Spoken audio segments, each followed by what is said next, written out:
Hi, I'm Pam, and welcome to my game room tour.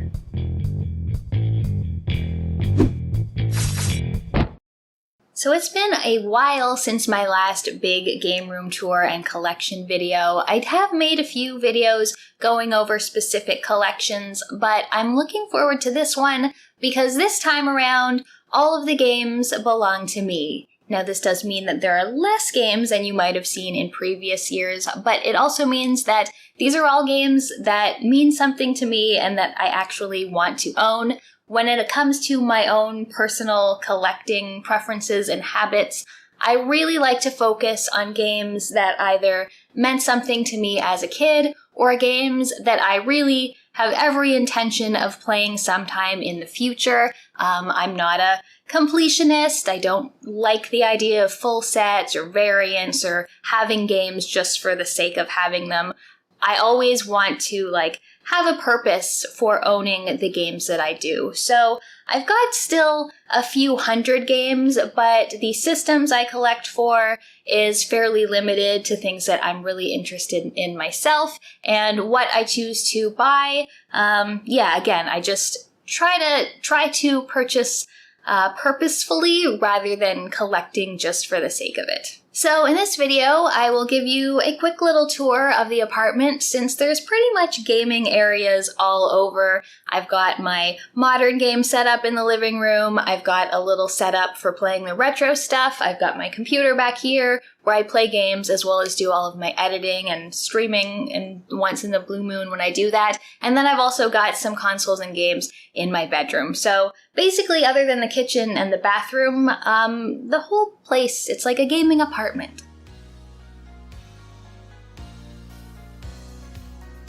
So this is my place. This is the living room. You can see I've got a little bit of a dual setup going on here. This is just my front door. Very, very exciting there. And over here is the little retro setup area where I've got all of my older video games and my setup specifically for filming games, which I'll show you a little bit more in a while. Yeah, so this is my main game shelf where most of my games are. It's quite full. And then I've just got my laptop sitting here. It doesn't really have a proper home. And this bookshelf here is for my PC big box, along with some art books, other gaming strategy guides and things, as well as some non-gaming books.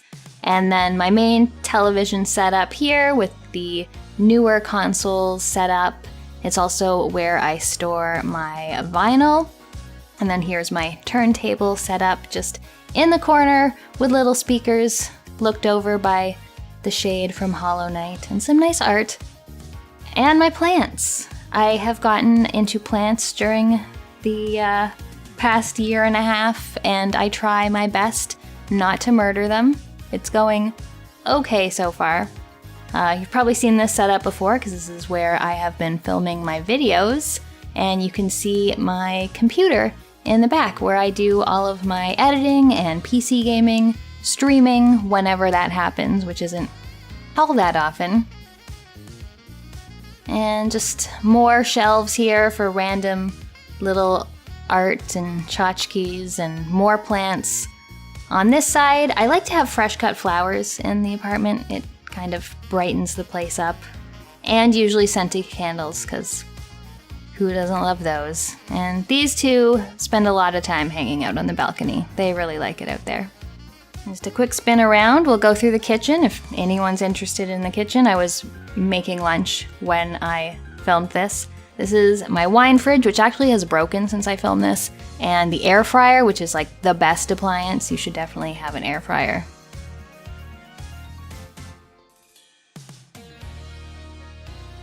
This is my room. We've got more games in here. This is where all of the modern console games are, in addition to some just DVDs and Blu-rays and stuff.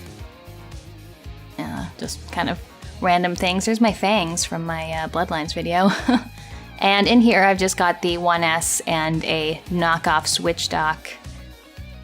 And then this is my camera setup It's all in one little stand. I bought a bunch of clamps and things to make it all into one thing with the mic and the light and the camera, which is in my hand, which is why it's not on the stand right now. And my makeup vanity, where I film my makeup videos.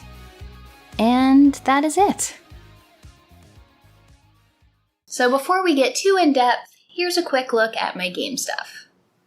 So this shelf here is for all of my classic and retro games. I'm actually pretty happy with how this has turned out. I've sort of told myself that all of my retro games will fit on this one shelf. If I ever start running out of room, it means it's time to trade in something if I want to get something new. So I've got a little bit of room if I want to add more to this collection, but I think this looks nice how it all sort of fits on this one shelf right now. What I collect for is pretty specific. First of all, I have the NES, which was like my first childhood console, which obviously means a lot to me. It's what I first started reviewing when I started up my channel, so that's one of the most important collections for me. And then we've got the Sega CD, which is not something I played until I was an adult, but since I have such a love for FMV games and other just sort of little oddities that a lot of people would overlook, I just really love the Sega CD system, so I have a number of games for that. Down here, we've got a little bit of everything. This Master System game isn't actually mine. I picked it up for a friend.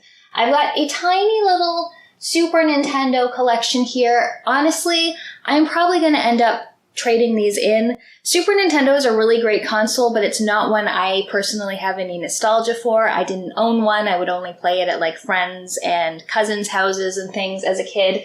And most of the games that I want to play on it are prohibitively expensive, so I think I'm going to go the EverDrive ROM route eventually and trade in these.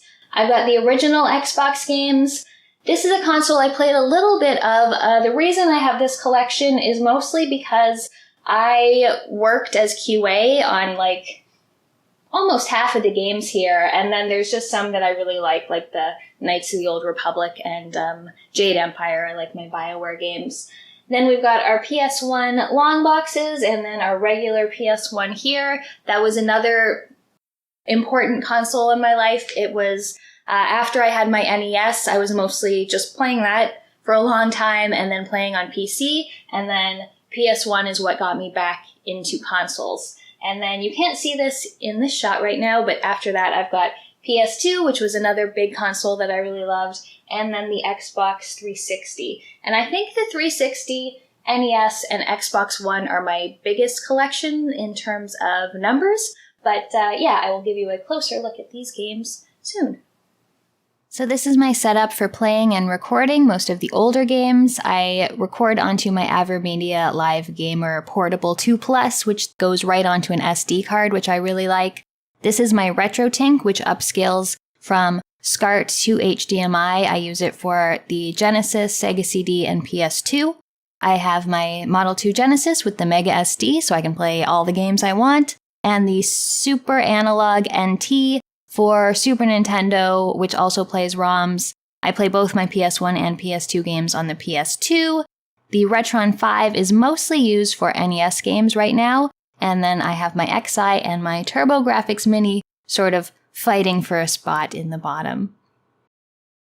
So this is my second game shelf in my living room, and this one is focused on PC Big Box as well as a bunch of game-related books.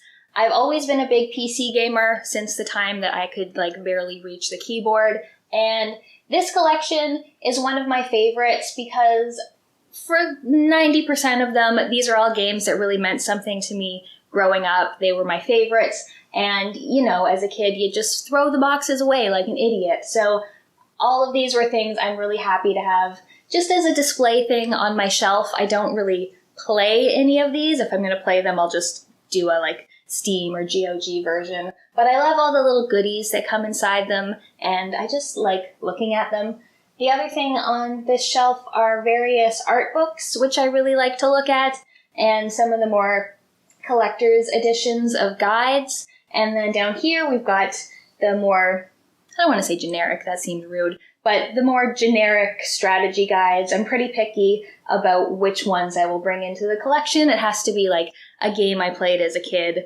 Even if I don't use these all that much, although to be honest, they can come in handy for JRPGs especially. So this here is my shelf for my most current games. It's in my bedroom. In here I've only got the Xbox One S and a Switch dock, so it's all newer games I'm playing in here. All the retro stuff is over in the living room. My biggest collection for modern is obviously the Xbox One and Xbox Series, which is basically the same thing. You can play most of them on both consoles. I've got a few PS4 games, even though I don't actually currently have a PS4 or PS5. And then I've got my Switch stuff. And this is mostly limited printings of things. Like I've got a bunch of super rare, some limited run, things like that. I'm not really into like the first party Nintendo stuff as much. So yeah, just a little collection here. And then the rest of this is just like DVDs and Blu-rays and stuff like that. And then at the top, which you can't see in this shot, but I'll put in one, I've got some boxes and collector's editions of things as well. And this is my sort of main setup of things. I've got my turntable here with just some fairly cheap speakers hooked up to it, and the big television for the living room just with a soundbar and a subwoofer. I have a few consoles here, so I've got my Xbox 360 hooked up for the things that can only be played on that. It is the Modern Warfare 3 version, not because I have any affinity for that game. We've got the Series X here, and the Switch dock, the proper Switch dock, and the Pro controller, and then just some more controllers over here for the 360 and the Xbox One, and then this is my little vinyl collection. So now I'm going to get into the specific collections themselves, and I'm going to try not to spend too much time talking about any one thing, just because I don't want this video to be 3 hours long, but just going to go over the games and things I have and sort of why they're part of the collection. So when it comes to game consoles, my first love was really the NES, the Nintendo Entertainment System. And I got this console a little later on. Like, I don't think I actually got it until about 1990. I'm pretty sure it was my 7th birthday, maybe Christmas. I don't remember. I never remember this, that I got it. And it was a great system. It's a console. I didn't ever own that many games for it when I was a kid, like maybe a dozen or 15 or so, but you know, you'd rent games at video stores, or you'd go over to a friend's and like play new things. So it's what really got me into console gaming, so that's why it's one of the biggest collections I have. So I'll just go over this. When it comes to sorting my games, I always go alphabetically, except in the case of Nintendo. I've got 2 Tengen games which just sort of sit off on their own. So the Tengen games I have are Clax and RBI Baseball, both games I had as a kid. Lots of fun. RBI Baseball is so nostalgic for me just because of the sound effects in it particularly. And then Clax is a fun puzzle game. Never quite managed to compete with Tetris, but I really liked it, and even my mom and my stepdad would play this one at times.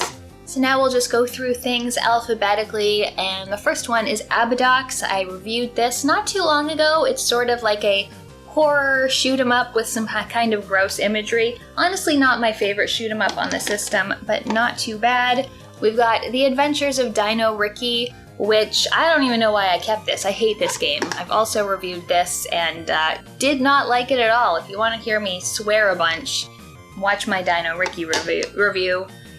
Disney's Adventures in the Magic Kingdom is one that I really liked as a kid. I had this, and I just love how it sort of switches up genres all over the place. It's not a very long game, but it is quite unique, and it's one of my favorite of the Disney Capcom games, but it tends to get a little overlooked. We've got Air Fortress, which is a fairly recent pickup. I watched a video on it, and it just seemed like a cool one that sort of changes up between a couple different genres, which I always like in NES games. We've got Astyanax, which I think is like RPG-ish. I have not played this one yet. This is one that I plan to play and review, just haven't gotten around to it as of yet. And then we've got The Bard's Tale, and I'm not sure why I got this. I think I got it because I played The Bard's Tale when it came out like later on like the PS2 generation, and I wanted to see what it was like on NES. As it turns out, these sort of early dungeon crawling RPG type games, not particularly my favorite on NES, so probably won't be putting too much time into that one. We've got Battle Chess, and this one I picked up because Battle Chess is something I actually used to play a lot on PC, but I could never find a box for it, so I just picked up the NES version. It was cheaper and easier to find. We've got Captain Skyhawk, and I'm pretty sure this is like a 3D flying shooter. I've only played like 5 minutes of this, but would like to play more soon. We've got Caveman Games, which is just a series of mini-games like tossing cave women, which isn't very politically correct, but what can you do? We've got City Connection, which is one I reviewed. It's just a little arcadey type game where you're painting the roads and running away from the cops. We've got Clash at Demon Head, which I think I bought this because of Scott Pilgrim, because the band in Scott Pilgrim is named that. I haven't actually put any time into it yet, but it does look kind of cool, and I quite like the box art. We've got Classic Concentration. This is another one that I had as a kid. I used to play this so much that it's one of those matching games where you have to match the symbols, and then there's like a rebus puzzle underneath. And like I could clear 2 tiles off the board and I would know the answer just because I basically had all the puzzles memorized. We've got Conquest of the Crystal Palace, which is a game with a very good dog, and I have reviewed this on the channel as well. Crystallis is another one that's sort of more RPG-ish, I think. I haven't played this yet. I actually don't know why I buy games like this, because I don't tend to like RPGs like before the PS1 era, or at least like JRPGs before the PS1 era, so haven't tried it much. I will get to it one day eventually. And then we've got Defender of the Crown, which is one I thought looked interesting, and then when I brought it home I realized I don't really like it. It's quite slow. I might actually get rid of this at some point if I ever need something to trade in. Dragon Power is like an overhead action-y game. It was actually quite difficult when I tried it. I didn't get very far into it. Dragon Spirit, I'm pretty sure this is the shoot 'em up, although I might be confusing it with something else. If it is the game I'm thinking of, it's a pretty fun shoot 'em up where you play as a dragon, just going through vertical scrolling shooting levels. We've got Dino Wars, which I just like because anything with robots and dinosaurs is a win for me, even though it controls a little bit awkwardly. Faxanadu, another one that's sort of RPG-ish as far as I can remember. I feel like I'm confusing Astyanax, Faxanadu, and that other one I talked about before, but I haven't played any of them yet. I don't know why I keep buying those ones. Felix the Cat, one of my favorites ever since I was a kid. I used to rent this at Rogers Video all the time until finally it was found in the sale bin and my mom got it for me. Still a favorite. This was the first NES game I ever reviewed on my channel. It's also one of the more expensive games I have on NES. We've got Golgo 13, which is a spy game. Haven't put much time into it yet. We've got Gradius, which is, just classic shoot 'em up action. And we've got Guardian Legend, which is also another one of my favorites. I didn't play this one until I was an adult, but I reviewed it for the channel very early on, and I just love its combination of top-down action with shoot 'em up. Compile just makes my favorite shoot 'em ups, really. Speaking of compile and shoot 'em ups, Gun-Knack is my favorite one on the system. I think this actually is the most valuable NES game I own, and I love it. This is probably my most replayed game. I tend to put this on at least once a year to try and see just how far I can go on a single credit. Gunsmoke is another shoot 'em up. This one is a sort of Western styled one. Pretty good, quite a lot of fun. I have reviewed that one. Hudson Hawk is another one I reviewed early on. I didn't own this. Well, I did after a while. I'm pretty sure I stole this from my cousins.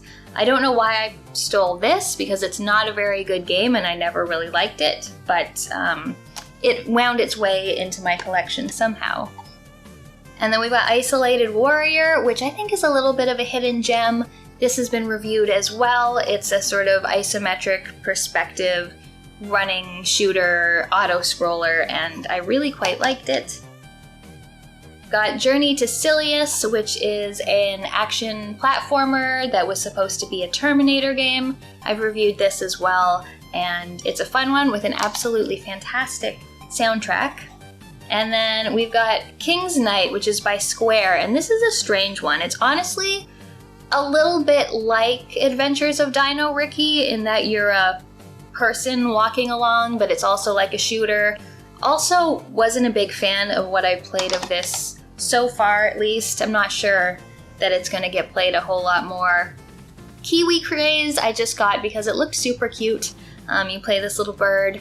I haven't actually played it yet, although there's a name scrawled into the label, and the name is Pam, so I thought I had to have it.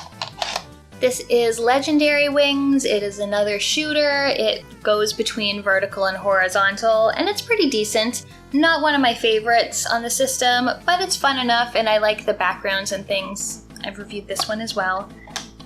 I also have Low G Man, and this I have not played yet. I just picked this up a few months ago, I think, because I thought it looked interesting, although now that I'm looking at it, I cannot tell you what kind of game this is because I haven't played it yet. McKids is apparently a really good game. I haven't played it yet, but I've just heard pretty good things about it, and I like my sort of cartoony platformers. That's one of my favorite genres on the system, which is why I got that. I've got Mega Man 3. I haven't played Mega Man 3 yet. The only Mega Man I've ever played is 2, but I usually hear that it's a toss-up between 2 or 3 being the best, so I will play this at some point. Not sure if I'll review it though, because I don't know how much I'll have different to say from 2. Metroid. I plan to play this, haven't done it yet, but kind of want to see where the series started off, since I love Metroidvanias so much. Monopoly is one I had as a kid. I also used to play this a ton, and it's another one with very nostalgic sound effects and music especially. And it's funny because out of all the Monopoly video games, I still think this is the best one. Like, it's better than Xbox ones or PlayStation ones. It just sort of has the best style and playability to it. So this is Nightshade, which is like an adventure type game, and I started playing this and I got stuck fairly soon at the beginning of it and just sort of wasn't in the right headspace to try to do better, so I haven't played too much of it. I've got Pinball Quest, which is a very interesting combo of RPG and pinball where you're sort of leveling yourself up and going through different worlds, and it's quite interesting. I have reviewed it. Prince of Persia, had this as a kid, absolutely hated it. Reviewed it fairly early on in my channel, but yeah, this is a game, it looks and sounds pretty good, but as far as the gameplay goes, I really just can't stand it. Then we've got Rekka. This is a repro cart, since this was a Famicom game, it never came out in North America, but this is a very, very impressive shoot 'em up. So much stuff going on the screen at one time and moving very fast with very little slowdown. Section Z I picked up just because I like shoot 'em ups, although apparently this one is quite maze-like and can be frustrating. Haven't tried it out yet. And we've got Solstice, which is... I'm actually having trouble remembering what Solstice is. I think it's like an isometric puzzle game, but it's possible I'm getting it confused with something else. It just looked like something that I would like. We've got Stanley and the Search for Dr. Livingston, which is a platformer. It's kind of an odd one. I've played a little bit of it. Honestly, I bought this one because I had never heard of it before, and sometimes that is enough to make me buy a game. We've got Star Soldier. I don't know much about Star Soldier at the moment. We've got Star Tropics, which is another game I had as a kid. I got it as a present for my first communion, and I used to play a ton of this. I loved dipping the paper in water to get the code, and I played this before I ever had a Zelda game, so this has always sort of been my standard for those kind of games. I've got Stinger, which is just a cute little shoot 'em up. I've got Super Talking Jeopardy. This was actually a gift from someone at Retro World Expo, which was very nice. I've played this. I love Jeopardy games. I used to play Jeopardy a ton on PC, but it's pretty fun on Nintendo as well.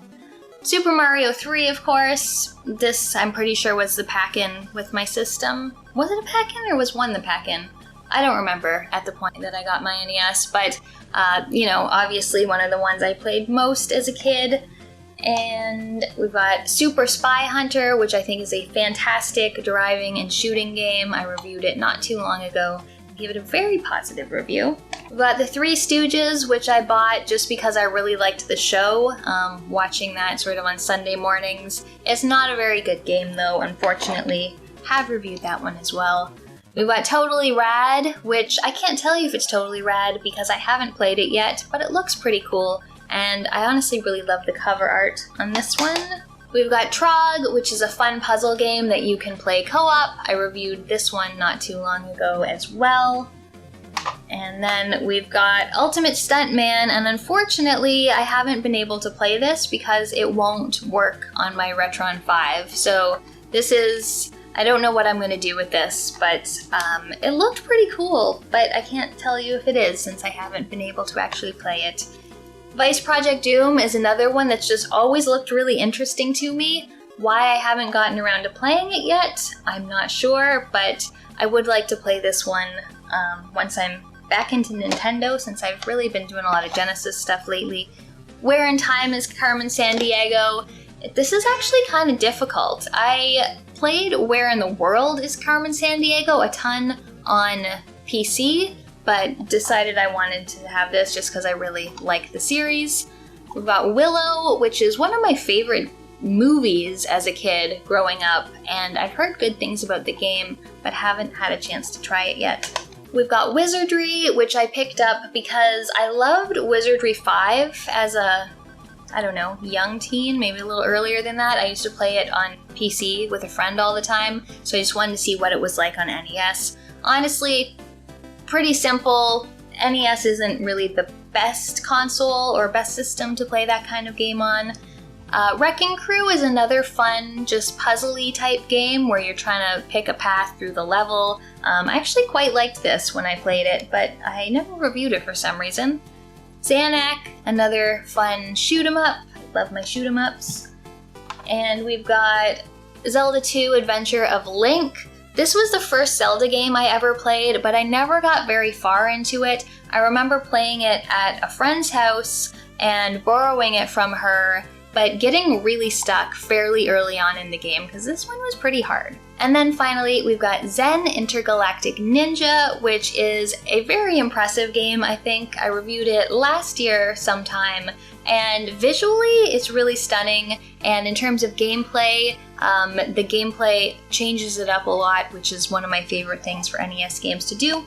And last, we've got Star Tropics 2 Zoda's Revenge, which improves on the first one in a few ways, but also is maybe not as good in a few ways. This has a review as well. So now onto my Super Nintendo collection, and most of these are just sort of like the classic things with occasional other things put in. As I mentioned, I don't really have a lot of nostalgia for this system, and so many of the games are ridiculously expensive, so I have a feeling this collection isn't going to stay here for too long. I'll probably trade it in towards something else at some point. But for now, the games I have are Donkey Kong Country, and I used to play this one as a kid over at my cousin's house. It's a lot of fun. When I got my Analog Super NT, this was actually the first thing I put in the system and started playing my way through it. Really good. I love how it looks as well. These are not alphabetized for some reason. We have Jurassic Park. As I mentioned before, I just buy every Jurassic Park game. I haven't actually played this. We've got The Legend of Zelda: A Link to the Past, which I bought with the intention of playing and reviewing like I did with Super Metroid, just like a first-time players' take on the game, and I played a couple hours of it, and I did like it, and then I just got caught up with something else. I think I started playing Suikoden, and this sort of just fell by the wayside, so I'll probably have to start it over again. We've also got a bunch of super games. We've got Super R-Type, which I just bought because I like shoot-'em-ups, although I haven't had a chance to play this yet. We've got Super Metroid, which is a very good game that I reviewed a little while ago, and people were mad that I said it wasn't perfect. And we've got Super Mario World. I've played this again as a kid at friends' houses and things, but I've never actually completed this one, so I bought this with the intention of completing it at some point. And then lastly, The Wizard of Oz, just because as a kid I was a really big fan of Wizard of Oz. I went through a phase where I would insist everyone call me Dorothy. A few people have said this is the worst SNES game, and I can't agree with that. I mean, it honestly, considering that I haven't played that many Super Nintendo games, it might actually be the worst one I've played, but there's gotta be worse games out there. I didn't think it was that bad. So now we'll move on to Sega CD, and this is a console that I really didn't get into until after I started my channel, but as someone who had been such a fan of PC FMV games, it just seemed like a natural fit for me to start checking out this library in particular. So I've got a few things here. Some of them are real games. I've got a few burned games of like the more expensive things that I don't want to spend the money on. Okay, so starting out, we've got Bram Stoker's Dracula, and there are a couple Dracula games on the system. This one in particular is a action platformer. It's kind of like a bad version of Castlevania. It still has very annoying bats. It's just, you know, gameplay-wise, not super interesting as a game. Then we've got Cliffhanger. There's all kinds of tie-ins on this system, although I guess that's really true of any system. This has like shooting levels, it's got flying levels, it's got snowboarding levels. It's alright. I've only played through a few levels in this, since I do prefer the FMV, but I don't remember it being too bad. And then this is the other Dracula game, and this one is Dracula Unleashed. This is the more like FMV adventure game where you're talking to people and finding clues and like solving a mystery and things. I haven't gotten too far into this one. I should probably put it, move it up the backlog because I would like to try it out more than just like the 5 minutes I put it on when I originally got it. And then we have Dune, which is a fantastic Sega CD game. It's also on PC. I reviewed this one a while ago, and it's just a really fantastic adaptation of the game. It combines like point-and-click adventure with real-time strategy, a very slow real-time strategy, but this is definitely, I think, one of the standout games on the Sega CD. Then we've got Fahrenheit, which I didn't really care for. This is FMV, and it's like a choose-your-own adventure where you're going through a house on fire, and basically you just have to make the right decisions and memorize making the right decisions, or the house blows up, or you run out of oxygen and you die. So not the most interesting game. It's interesting just for like those funny FMV cutscenes, but gameplay-wise, don't love it. So this is Flashback: The Quest for Identity, and a lot of people recommended this to me, but I haven't been able to get into it. It's like an adventure, action-y game, but the platforming is just very slow and very deliberate, and it's not the most exciting game I've ever played, so I didn't particularly care for how it played, so I really haven't gotten very far into this one.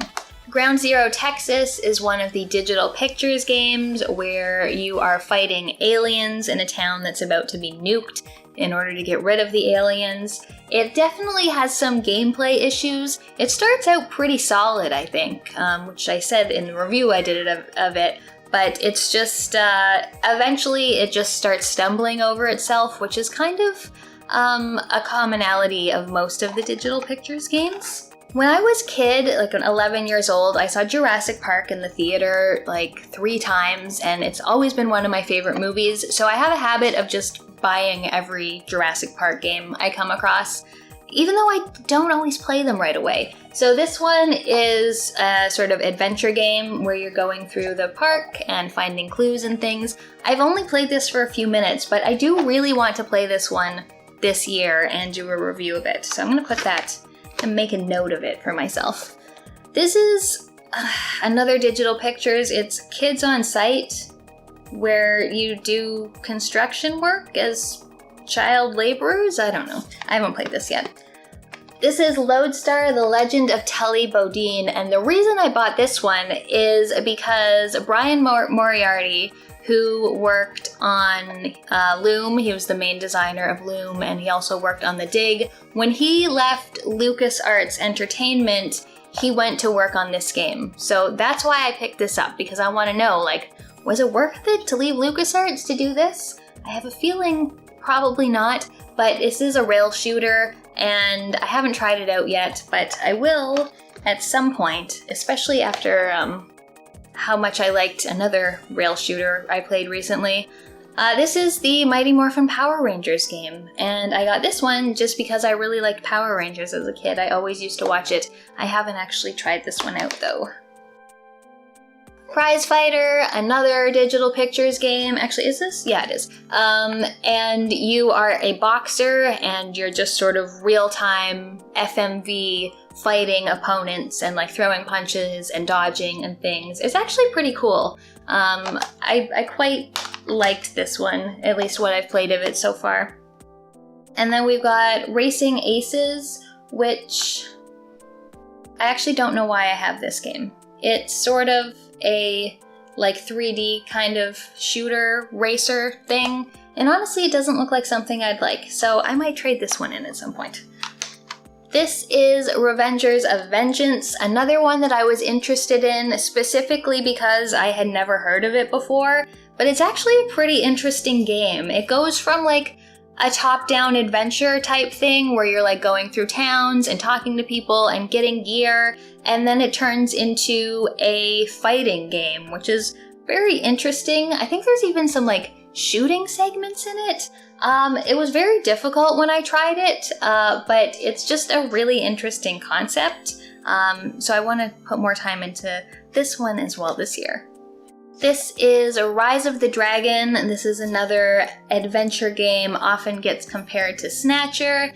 I played through the first few minutes of it just to try it out, but haven't really gotten into it yet. This is another one I would definitely like to play and review at some point. And then we've got Robo Aleste, which is a shooter, which is the Aleste series, which is the same series as Musha, and it is very fast-moving and visually impressive. A fun shooter to play on the system. We've got Who Shot Johnny Rock, which is another FMV adventure. I actually found this one incredibly annoying to play. You play with a light gun if you have that, or just the controller, but you can die within the first like 6 seconds of the game opening, which is just a little off-putting, honestly, when it happens.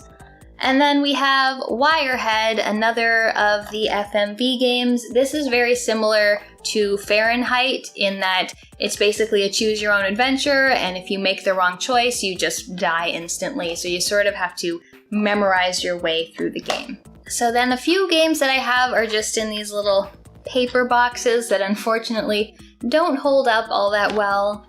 This is Hook, which is a movie I always really liked.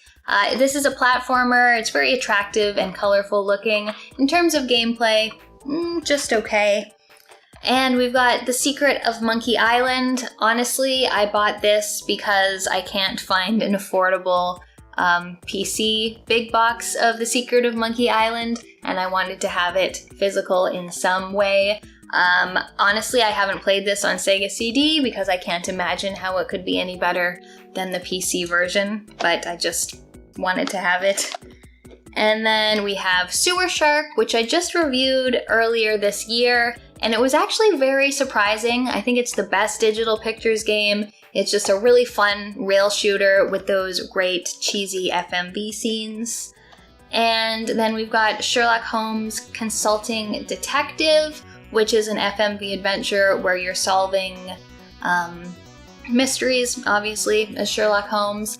Now I've got just a bunch of like miscellaneous things in DVD cases. Cobra Command is like a helicopter combat thing. I think this is actually a real disc. Yeah, it's a real disc, it's just in a fake case. We've got Mortal Kombat here. We've got KO Flying Squadron. This is a burned copy, but it looks pretty nice. This is a very expensive game, but it's a very cute shoot 'em up. I did review this a number of years ago. We've got Popful Mail, another burned copy. This is another very expensive one, but it's a really fun sort of action adventure game. And then we've got Snatcher, of course, which is one of the most expensive ones. Again, this is just a burned copy. I reviewed this as well. Space Ace, somehow, I don't know how this happened, but I have the real, like, cover booklet, but I have no idea where the disc is. I don't know if I never had the disc, if I had the disc and I lost it somehow, but I'm very sad about that. So this is just an empty case, which doesn't do anyone any good. We've got Wonder Dog, which is a cute sort of cartoony platformer. I have another Dune. This is a real CD too. I'm not sure why I have two Dunes. I think I had this one first and then I found like the real case, so I picked up that one as well. So I don't really need to have this, but... And then a couple just little guys. We've got Sonic CD. I'm honestly not really a Sonic fan at all. And then here we've got another Consulting Detective, and then the Sega Classics, which is Streets of Rage, Revenge of Shinobi, Columns, and Golden Axe.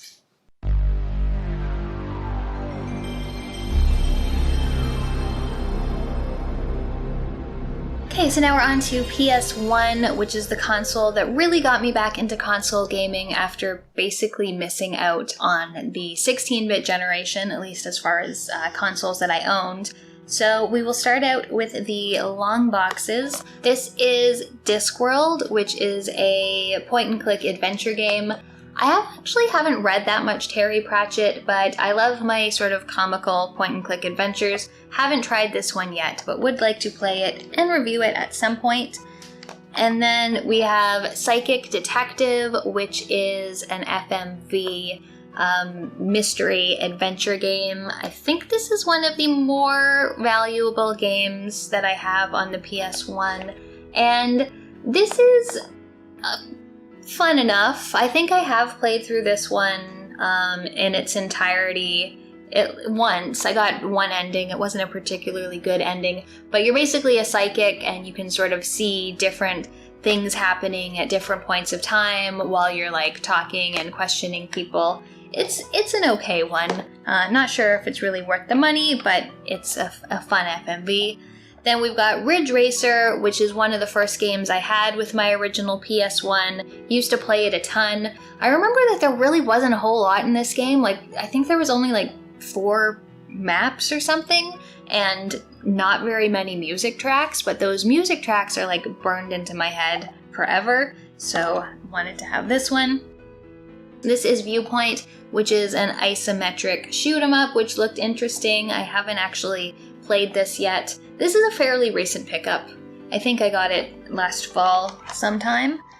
And then we've got Wing Commander 3, which is another sort of strategy FMV game. I actually haven't played any of the Wing Commander games yet. I've picked them up because they're FMV, but I haven't actually tried them, so I should probably stick one of these in the console at some point. And then we have XCOM UFO Defense. I'm such a huge fan of the newer XCOM games. These originals, they really don't give you much to go on. They're just like, here you go, play the game, we're not going to tell you what to do. So I haven't put too much time into the originals, but I would like to play them more to see sort of where the whole series got started. So now onto the regular jewel cases. This is As Your Dreams, which is another fairly recent pickup for the system. It just sounds really cool. Like, it's got randomization, so it's sort of roguelike. You're building this, you're climbing this tower, you're sort of doing some sort of light city building, you're doing some like monster taming. It just looked really interesting. Haven't had a chance to play it yet since I've been playing something else. Seems like I'm always playing something else on PS1 for a review, but that's definitely on my list of things to try soon. This is Blazing Dragons, another comedic point-and-click adventure game. I have played a little bit of this. It is quite funny. We've got Bomberman Party Edition. The only reason I bought this was because I love Saturn Bomberman so much, but I don't have a Saturn, and that game costs way too much money. This doesn't really stack up to it, if we're being completely honest. We've got Castlevania Symphony of the Night, a game I still haven't finished. I played it like 15-20 years ago, eventually sort of got stuck and then had to give it back to the friend I borrowed it from, and tried it again, got a little frustrated. One day I will finish this game. Civilization 2, this is one that I just bought because, again, I couldn't find it on PC, so I just bought the PS1 version. I probably wouldn't want to play this on console, but this was one of my favorite Civ games. I loved how they had the throne room. That was like one of my favorite parts of the game. Cool Borders, another one that I had when I was a kid, used to play this a lot. Eventually decided that I wanted to try snowboarding, despite the fact that I'm not athletic and hate the cold and snow. So that was kind of a bad influence in that way. Creatures is another one, fairly recent pickup that I really only got because I like it on PC. I'd actually like to try this on PS1 to see what it's like, because it was such a interesting concept for a game, even if I don't think it was pulled off all that well. But yeah, it's been so many years since I played this game. I want to give it another shot. And then we're into our Final Fantasies. We've got Final Fantasy VII, which was the game that made me get a PlayStation 1 in the first place, just hearing all my friends at school talking about it. It's the first game I played on it. And then Final Fantasy VIII, just kept continuing on in the series. Honestly, that one's not my favorite. I don't like the draw system, but it's okay. I mean, all the Final Fantasy games are decent. Final Fantasy IX, which I think is sort of the underrated one of the bunch. The cartoony kind of characters and graphics turned me off at first, but I actually really like the gameplay and the story in this one. Final Fantasy Tactics, this is another fairly recent pickup. I just really like tactical games and wanted to give this one a shot. Have not done it yet. Gran Turismo, had this as a kid, played so many hours into this. I feel like most of what I know about cars probably came from Gran Turismo, so my knowledge is probably a little bit out of date. But this was fun. I remember going through like all the licensing systems, and this is another one where like the soundtrack to this game is just sort of etched into my mind forever. Legend of Dragoon, a very good JRPG with a really interesting combat system and very cool dungeons and maps. Really liked this one. We've got The Lost World, and this one is like a 3D action adventure game. I have put some time into this, just doing the first few levels of it. Again, another Jurassic Park game. Can't resist it.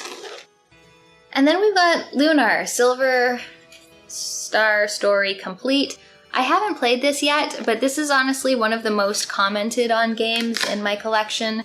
Every time it's sort of in the background of a video, multiple people comment on it telling me to play it, and I just haven't gotten around to it yet because JRPGs are just so long and they take up so much time, so I will get to it eventually at some point.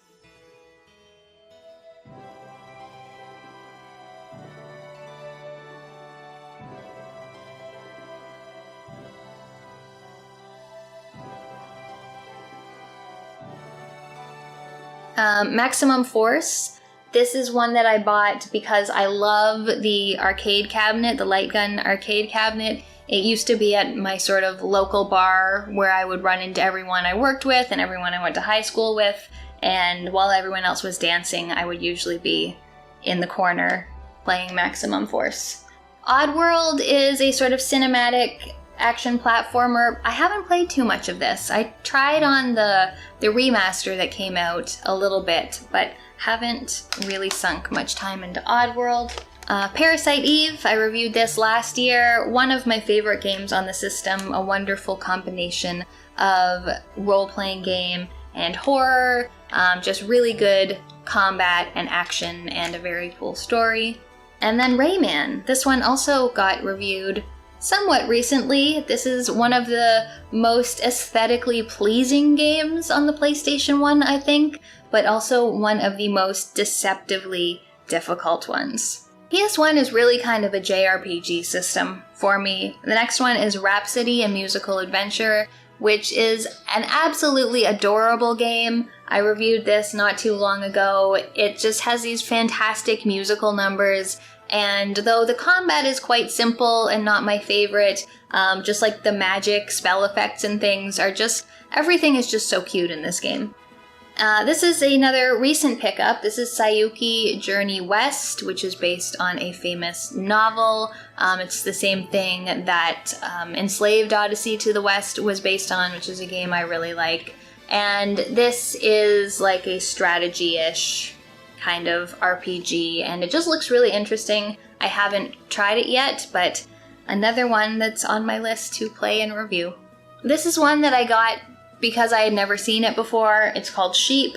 I don't think it's actually that rare, but it's a sheep herding game. You just herd sheep, and it's rather silly. Then I've got Silent Hill, a game I have still never beat.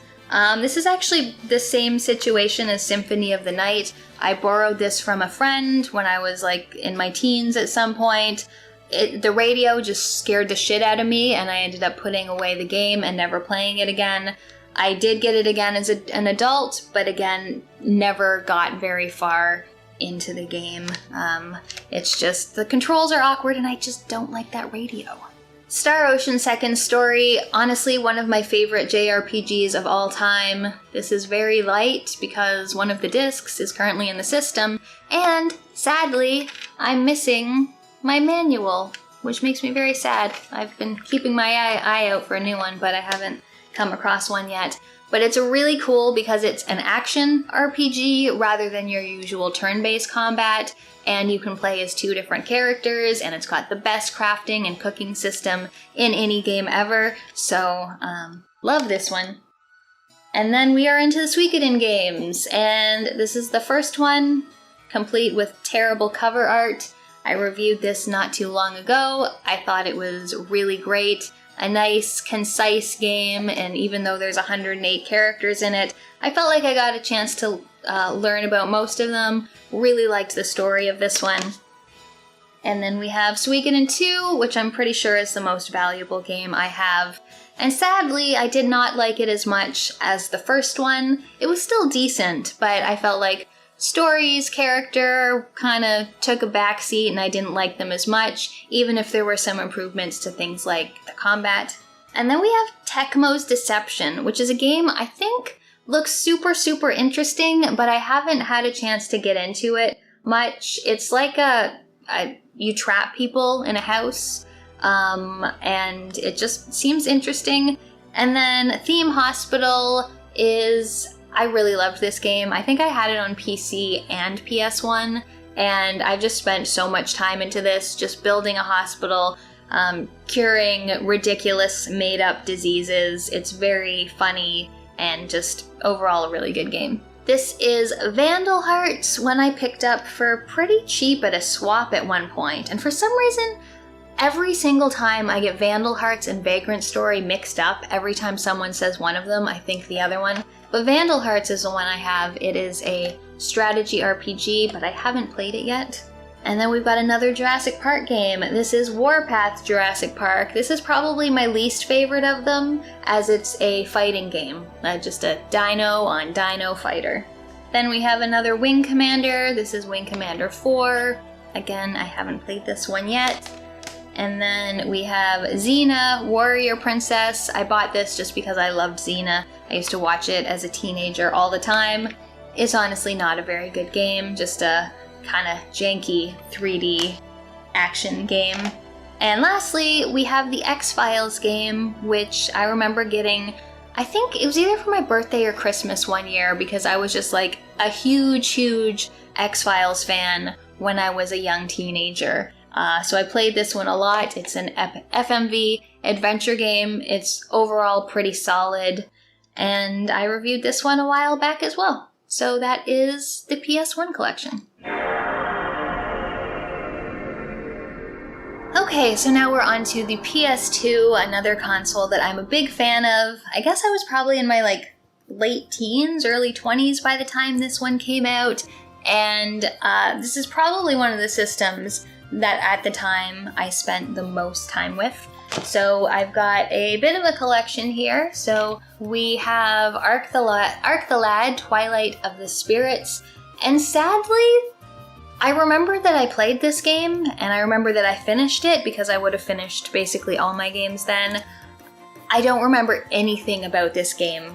This next one is The Bard's Tale. This was the sort of reboot from the original games back in the 80s, and it's a humorous third-person adventure game. Honestly, I tried playing this not too long ago, and it's a little bit difficult to go back to in terms of the gameplay, but I just remember it being very funny and having some scenes of zombies dancing. Beyond Good and Evil is definitely one of my favorite games on this system. I love how it combines action with photography, with running around and talking to people. Just a really good sort of stealth, action, driving, sort of a bit of everything in this one. This is Castle Shikigami 2, which is a vertically scrolling shooter that's pretty fun. And then we have CSI Crime Scene Investigation. I remember at one point in my life I was watching a lot of CSI, of the show, and so I played through a number of the games that they put out. Honestly, all the games kind of blend together. You just take on a bunch of different cases, looking for evidence and things like that.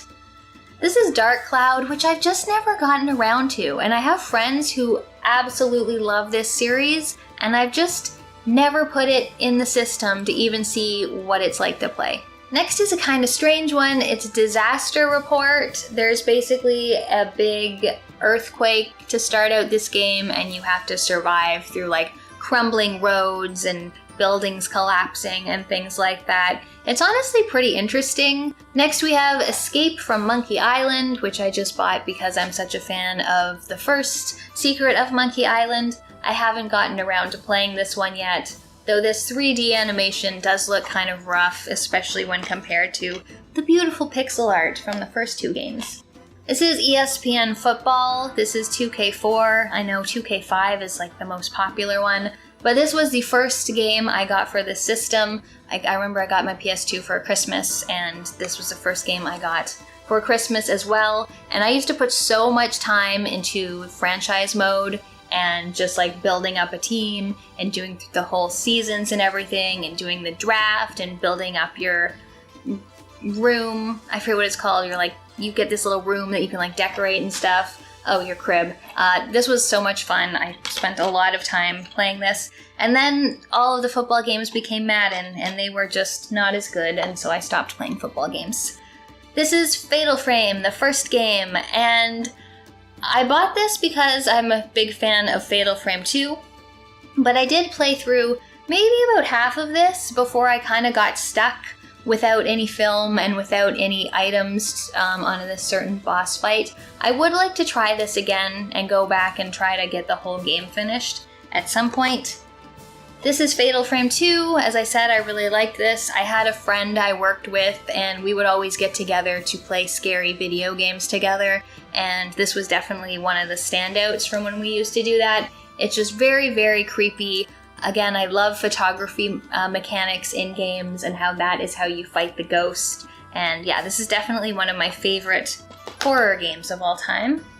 And then, since I love the second one so much, I also got Fatal Frame 3, although I have yet to play this one. So Final Fantasy X, I remember being so impressed by this game. The jump from 7 or 8 or 9 to 10, and seeing how the regular game looked as good as the cutscenes in that game. In those games, they're just such an improvement in quality. Really love the story and the music and the combat of this one. But my favorite Final Fantasy game is Final Fantasy X2, which has just some of the most fun gameplay and Silius side quests, and the dress sphere system is just really the best system of any Final Fantasy game. So we've also got God of War, which is another very fun one. I love these blades and how they just like move and dance around you and how fluid the combat is in this game. Had this one as a kid. Grand Theft Auto Vice City. This is the only Vice City game I've ever played to completion. I had this one when I was a teenager. Had lots of fun with just the sort of neon scenario and all of the music and everything in this one. This is Grim Grimoire, which is a pretty interesting game. I have a hard time giving it like a real genre. Like, you're almost going to like a Hogwarts. You're like going to this magical school and learning lessons and learning how to do magic. And it's like almost like part visual novel, part magical puzzle battler. I haven't played too much of this, like maybe an hour or so, but it's really interesting one, and I definitely want to put some more time into it. Indigo Prophecy, also known as Fahrenheit in some regions, is one of, what's his name, David Cage? David Cage, is that his name? The guy who did like Heavy Rain and those games. Yeah, it's the first Quantic Dreams game, and it's a very like cinematic kind of mystery story with honestly one of the best openings that I've ever played. It's just like so intense. The story does just go completely off the rails in its sort of last half, but it's still a pretty interesting game. More Jurassic Park. This one is Operation Genesis. I reviewed this one a while back. You basically build your own Jurassic Park, and you get people to come and give you money to see the dinosaurs and buy the t-shirts, and then you knock all the fences down and let the dinosaurs eat them. Kingdom Hearts is an action RPG, and I was really excited about this when it came out. Just the combination of Final Fantasy characters and Disney characters. And I thought it was okay, the first one. I never really felt any need to continue on with the series, but this one was pretty impressive when it first came out. Next up is No One Lives Forever, and the reason I bought this is because I remember seeing the PC big box for this all the time. Like every single game store I went to would have this PC big box, and I don't think this is a game that has been made available on PC again, like on Good Old Games or anything, so I picked up the PS2 version. It's very similar to like a GoldenEye or something. It's just like a action spy thriller. And next we have Okami, which is a game I played a little bit of back when it was current, but never got too far into it. I played it a little bit again recently, and it's absolutely beautiful, but for some reason I just didn't stick with it, but I would like to finish this at some point. This is another game that I did quality assurance on. It is Playboy the Mansion. I actually think most of my QA was done on the expansion pack, which is like a M-rated PC-only release. But this is basically like The Sims, except you're also running a nudie magazine, and you're throwing parties and like meeting writers and photographers and actors and things like that. Of all the games I tested, this was actually the one that I liked the best. And then we have Psychonauts, which is a game I've been wanting to play for years. I've heard nothing but good things about it, and for some reason I just haven't gotten around to it yet. I had it on my list of games to play this year, so, you know, I've still got like 6 months left, and I think it was just added to Game Pass as well, so I might very well play that version instead. But yeah, definitely want to play this one. Next up is River King, A Wonderful Journey, and this is a fishing game. And I played it a little bit, and I didn't think it was very good, but I just liked the idea of a cartoony fishing game. Next up are some of my favorite JRPGs, starting with Shadow Hearts. This is a really cool series that has a horror aesthetic, a really good combat system, and a sort of dark story with like demons and things. Very, very good game, although my favorite in the series is Covenant, which, though it has still that horror aesthetic in terms of the monsters and things you'll be fighting, it's also just completely goofy. Like, it's one of the most ridiculous games I've ever played, with very silly characters and very silly side quests. But I just love it so much, and the Judgment Ring fight system is one of my favorite in any JRPG. And then the third one in the series, From the New World, is not as good. It's definitely a bit of a step back in quality compared to the first two, but still, I had fun with it the one time I played it. Another interesting one is Shadow of Destiny, and this is like a sort of time travel adventure game where you're trying to prevent your own death and going through all these different eras in time.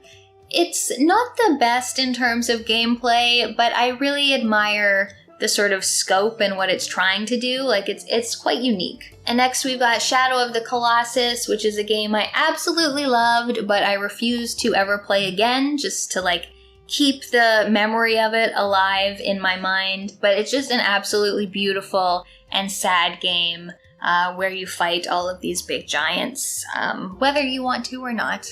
So this one, I honestly don't know why I have this. I think I bought Space Chimps because I thought this monkey on the front was cute. I probably don't need this game, but I'll put it in the system to see what it's like at some point. And the next one is a bit of a disappointment. It's Star Ocean Till the End of Time. After how much I absolutely love Star Ocean's second story, this was just completely bland and a bit of a disappointment, and I'm not a fan of it.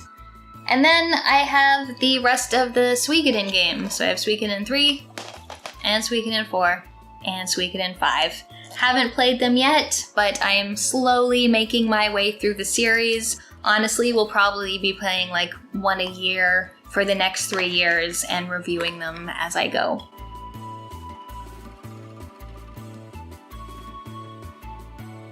And the last game is X-Files Fight the Future. This is sort of more of a Resident Evil style game, which I don't really like compared to the first FMV adventure game, but I think this has gotten fairly rare on the system. I haven't put too much time into this one yet.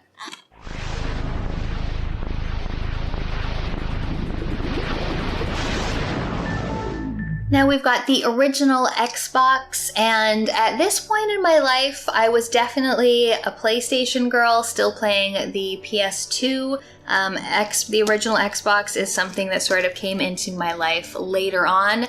It's not really a console I have a whole lot of memories of or nostalgia for, but it is a game. It is from the time in my life when I was working as QA for a game company here in Toronto. So a bunch of these are just games that I actually did QA on, and so I just wanted to own them for that reason, but there's some other things as well.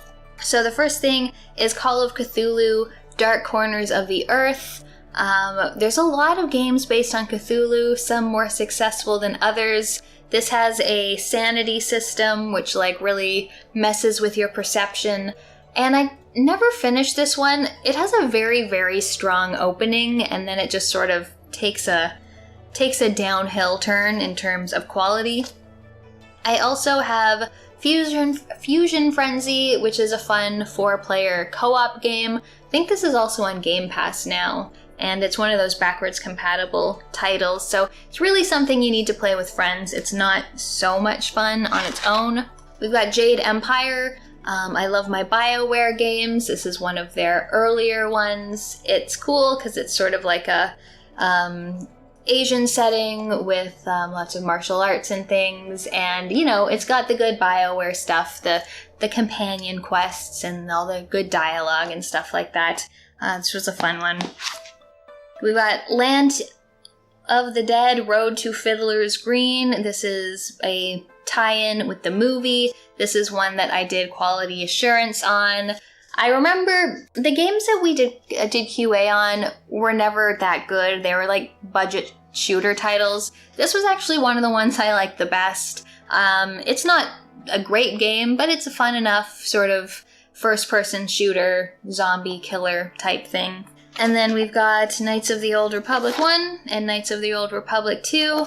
Both really good BioWare games. 2, unfortunately, a little bit on the unfinished side, but just really good use of the Star Wars universe. Again, got that BioWare, like, good companions and stuff, so I like these ones as well.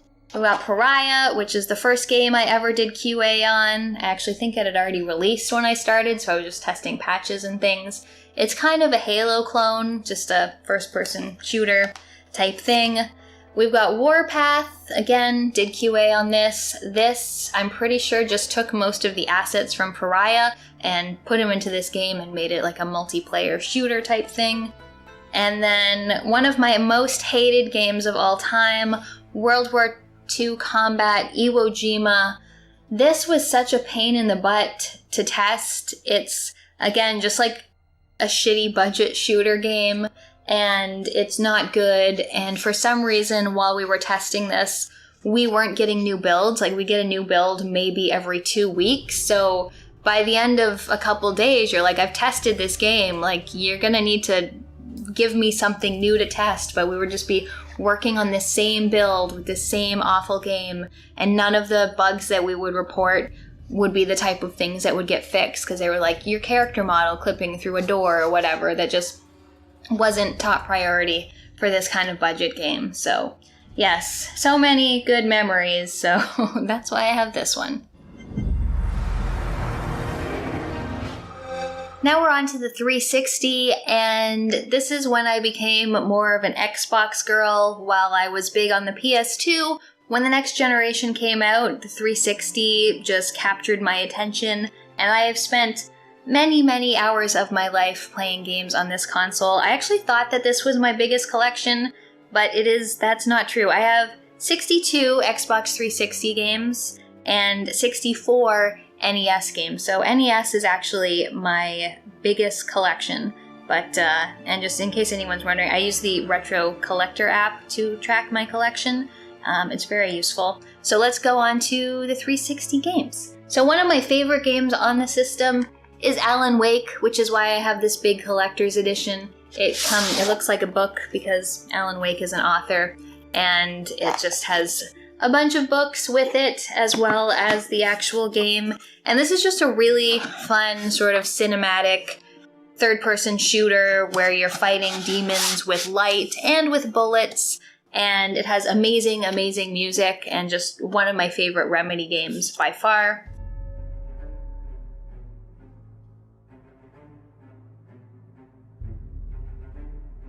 Next up, we have Akai Katana, which is a very fun shoot-'em-up, sort of more in the bullet hell style. And then we have Alice Madness Returns, which is a very fun third-person action platformer set in a very twisted version of Wonderland. Super into this game. Next we have Alpha Protocol, which is an Obsidian game, and Obsidian makes some great RPGs, and this is like a spy RPG, and I've put, I don't know, maybe an hour or two into this, and it was pretty fun, but I sort of just fell off it for some reason, not really sure why. Next we have the Arkham games. We've got Arkham Asylum and Arkham City. Arkham Asylum, absolutely fantastic, a very good 3D Metroidvania. I love all the riddles, I love all the bosses. As soon as the Arkham series went more open world, I kind of lost interest in it, but City was okay. I've also got the BioShock series, 1, 2, and Infinite. BioShock 2 is honestly my favorite of them. It takes everything that was good in 1, but just improves the gameplay a little bit. And though BioShock Infinite is quite a gorgeous game, in terms of story and everything, it's just, I don't know, not as good as the other ones. I also have Brutal Legend, which is a game I've been wanting to play for a long time. It's like a heavy metal game with Jack Black as the main character. And I did actually start this not too long ago. I put in an hour or two, and it was pretty fun and funny, but again, just sort of so many games to play that I kind of fell off it a little bit. Civilization Revolution is nice because it sort of dumbs down the Civilization games to make them playable on console. I did spend a lot of time with this back when it was current. I loved playing Civilization on computer, but these were nice because a game would only last you like a couple hours and wouldn't have you playing until like 4 a.m. in the morning, which is definitely something I've done a lot of in my time. Another Command & Conquer that I haven't played yet. And then another CSI game that I've played a little bit of. And then The Darkness, which people recommend this to me a lot. I should put this up higher on my list, because I've heard very good things about this. You play a hitman, and I think your girlfriend dies? Maybe. That's what happens in every game. But this looks pretty cool, and I would like to play it at some point. We've also got The Darkness 2, for if I ever get around to that. And then we have one of the best games on the system, I think, Deadly Premonition. Yes, it's a little janky, but it's absolutely amazing and ridiculous, and I really, really love this game. Then we've got a whole bunch of games that start with Dead. We've got Dead Rising and Dead Rising 2. I love these games. These are some of my favorite zombie games for sure. Just like the Dawn of the Dead take, where you're in a mall surrounded by zombies, you fight psychopaths, you have to rescue people. Time and decision making actually matter in this game, and you can't always do everything. Just really love these two games. And then we've got all three of the Dead Space games. The only one I've played is the first one, but it's a fantastic horror game, very action-packed, very spooky, very upsetting sound effects. I've heard really good things about 2. I'd like to play that at some point, although I hear that EA did some fuckery when it came to the third one. And then another shoot 'em up is Death Smiles. This is a very cute one where you're playing these little, I think they're witches, just a horizontal shooter, lots of fun. And then we've got the Steelbook edition of Dragon Age Origins. I've put a lot of time into this game, played through with multiple different origin stories. I love that it comes with a cloth map. Very good game. Was happy to see BioWare making an appearance on this console with not one but 2 new fantasy worlds. And then Dragon Age 2, which is honestly my favorite Dragon Age game, even though it tends to get overlooked and unfairly derided, I think. We've got Dragon's Dogma, which I picked up just because a lot of people whose opinions I respect have said very good things about this game, but I haven't actually gotten around to playing it. We have Enslaved Odyssey to the West, which I mentioned while talking about PS1 games. This is another sort of cinematic action game. There's like some stealth, you have a companion that you get to sort of play with and direct to do things. It's got an interesting story, and though it can be a little frustrating at times, it's honestly a really good game. And then we got some Fables. We got Fable 2 and Fable 3, both fun games. I think I've put more time into Fable 3 than Fable 2. I really like the sort of cartoony and humorous nature of these games, even if your choices matter, you can do anything you want in this game, are maybe a little overblown. I also have Fallout 3 and Fallout New Vegas. I remember being so excited when a new Fallout was announced, even though it was quite a departure from the original sort of CRPG format of the first 2 games. Fallout New Vegas was always really known for its good writing and story, although I put a lot of time into both of them back when they came out. Though honestly, I found it very difficult to try to get back into them now. This is another Jurassic Park game. This is the Telltale one, where you're going back to the island for some reason or another, and people are getting eaten by dinosaurs, and you're making decisions, and so will remember that. Then we have L.A. Noire, which I think is my favorite Rockstar game. I just really liked the setting for this one, and the sort of detective mode, much more than the usual driving and shooting parts of it. I have Tomb Raider Legend, and I haven't gotten around to this. I'll be honest, the only Tomb Raider games I've actually played to completion are the new ones. I've never played the originals or even this sort of time frame of Lara Croft games, so I've heard good things about this, just haven't had a chance to try it out yet. This is Lost Odyssey, one of the few and far between JRPGs on the Xbox 360, and I think this is an absolutely lovely game, full of beautiful little stories, and also multiple mother characters in this game, which is something that you don't see very much of, but really, really, really like this one. And then we have, of course, our Mass Effect games, 1, 2, and 3. I would really like a collector's edition of the first one to sort of round out the collector's editions that I have for the next two, but I never see it in stores when I go, so I don't know. Maybe one of these will fall into my lap at some point, but what is there to say about Mass Effect? I love the series, spent a lot of time with them, got sort of all of them on day one when they were coming out.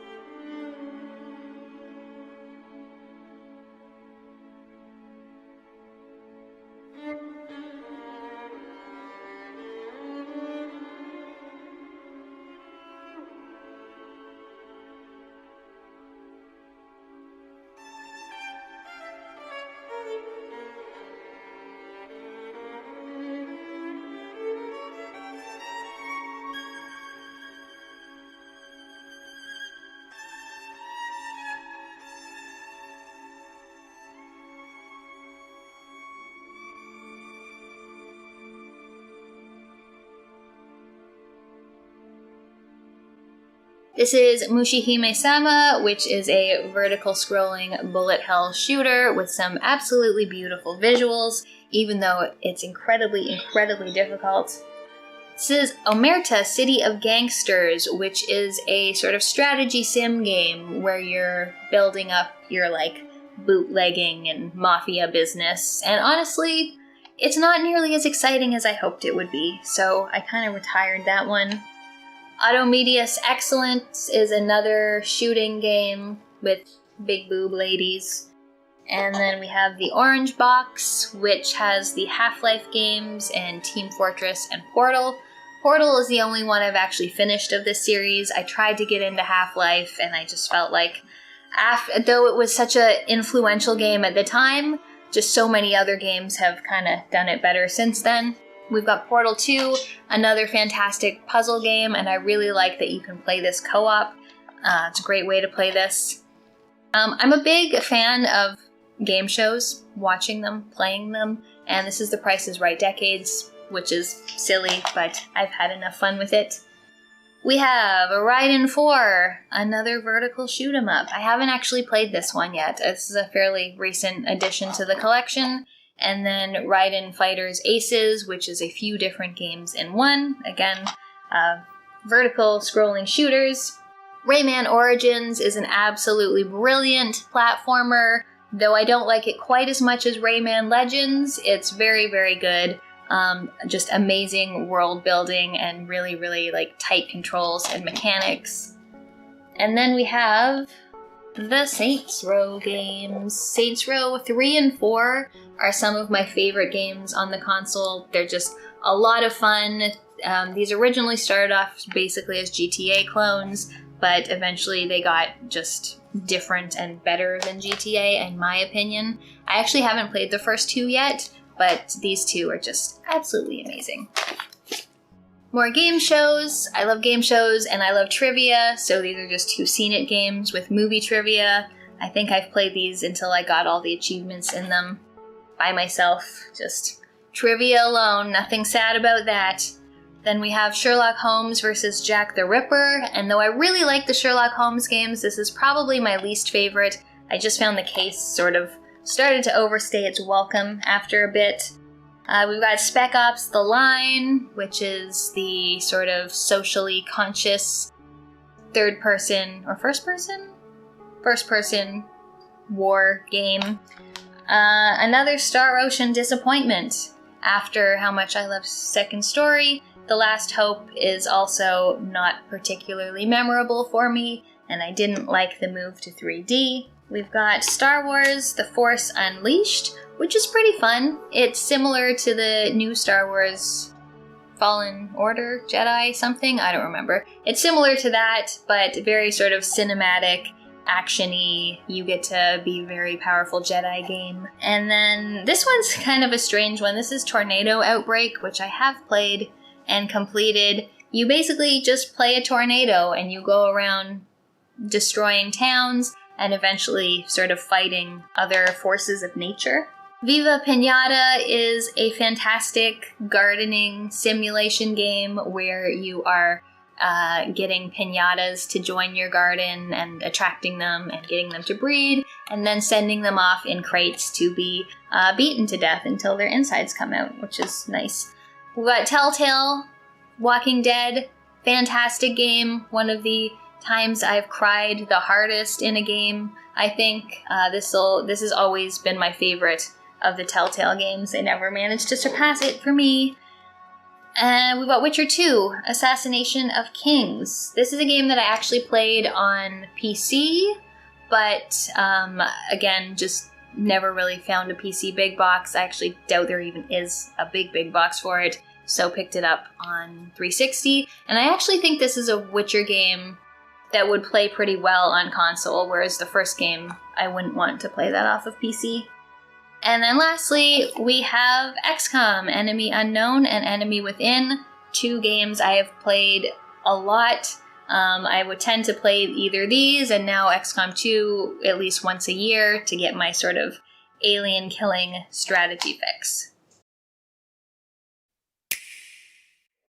Okay, now let's move on to the Nintendo Switch, and it took me a while to really get into this console.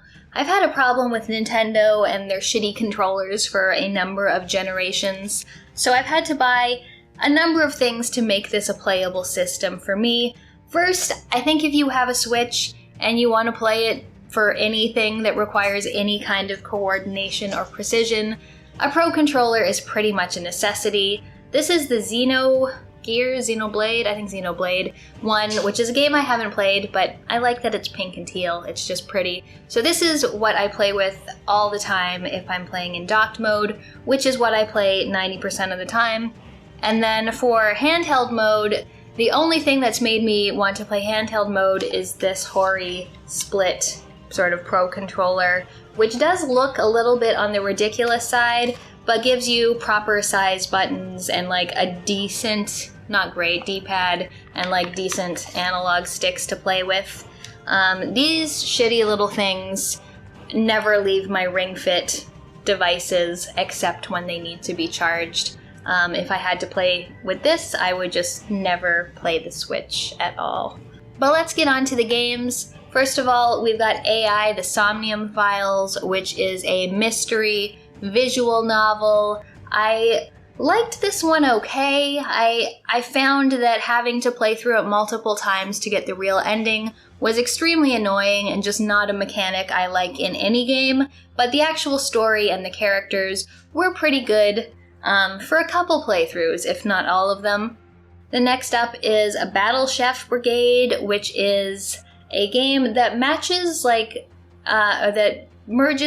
a match 3 puzzle game with cooking challenges and with like very sort of easy kind of beat 'em up action to get the cooking ingredients that you need. It's pretty cute. I haven't put much time into this one yet. We've got Cthulhu Saves Christmas, which is a RPG that is on the shorter side. It's sort of a very typical kind of turn-based combat. There's a ton of puns, so many puns in this game, which is honestly probably my favorite thing about it. And my other favorite thing is that it's only like 6 or 7 hours long. So next up, we have Dead Cells, and I honestly just bought this one because I don't think there's a physical version on Xbox. I've put a number of hours into Dead Cells. All of them have been on Xbox One, but I just really wanted a physical version, even if it was for the wrong console. Next up, we have Finding Teddy 2, which is a very adorable Metroidvania that uses music in order to open up new paths for yourself. This one is pretty good. And then this one I haven't played yet. This is Ghost 1.0, which is another Metroidvania I've heard good things about. So I decided I would pick this up when I saw that it existed. Next up is Hades, and even though I bought this digitally when it first came out because I just love the Super Giant game so much, I really wanted to have a physical edition as well, which is why I bought Hades. And then this is another one which is the same situation as Dead Cells. I love Hollow Knight so much. I've put many hours into it on Xbox One, but there wasn't a physical edition on Xbox One, so I actually bought the collector's edition for Switch because it came with some really, really cute things. And again, I just wanted the physical version. I probably won't actually ever play this on Switch.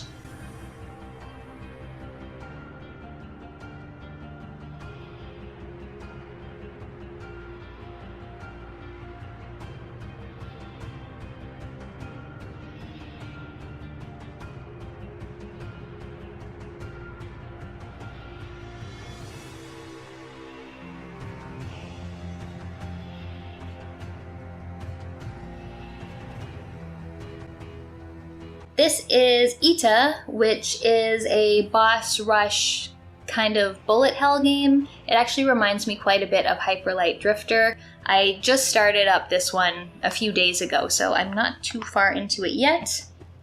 Next up is Little Inferno, a game I originally played on PC. It's a very simple game, like it's almost like a clicker game where you're buying things from a catalog and then you're burning them in a fireplace, which just appeals to me a lot. Plus there's a very sort of darkly comedic story along with it. So when I got this, I did play it on Switch as well, and it uses the touchpad instead of the controllers, which was kind of neat.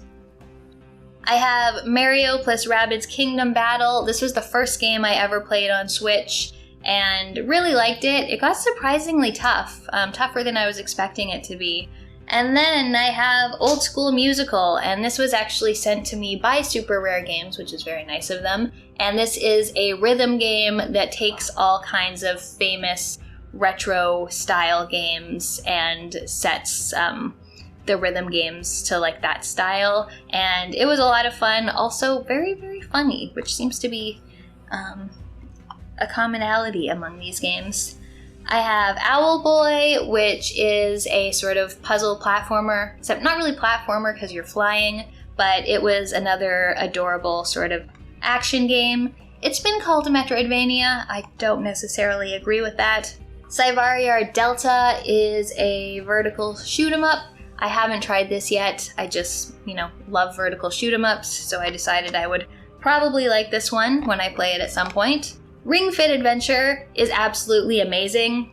Other than going for walks with Lily, this is like my main source of exercise, and it's just a lot of fun. And setting it to like an RPG where you're fighting monsters and helping villagers and stuff just makes it so much easier to stick with it than other exercise I've tried to do at home. So highly recommend this one if you are looking to get some more exercise in your life. This is the Sexy Brutale, which was also sent to me by Super Rare. And this was my game of the year back in 2016, 2017, whenever it came out. I originally played it on Xbox, but it plays very well on the Switch as well. Next up is Songbird Symphony, which is another sort of musical Metroidvania, but one I don't really love. I find it more difficult than it needs to be. It's both easier than it needs to be in the platforming segments, but then the musical segments are just like so fast and difficult to do. So I never actually finished this one, although I've put a few hours into it. And then I've got Star Wars Episode 1 Racer. I don't collect for N64, although it is a system that I had when I was a young teenager, and this was the pack-in game when I got my original N64, so got this as well to play. I have no desire to ever play an N64 again, but I will play this on Switch with a Pro controller. This is a fairly new pickup. This is Tanuki Justice, which is an action platformer where you play this little Tanuki guy. Just looked really cute. Haven't tried it out yet. And last couple things. Transistor. This is a game I played digitally on PS4, but since I no longer have a PlayStation, I just don't have access to it anymore, so I decided to pick up the physical for Switch so that I can play it again at some point, because I would like to play that again soon. And the last one is Wallachia Reign of Dracula, which is a very Castlevania-inspired game where you play an archer off to fight Dracula. What else would you be doing?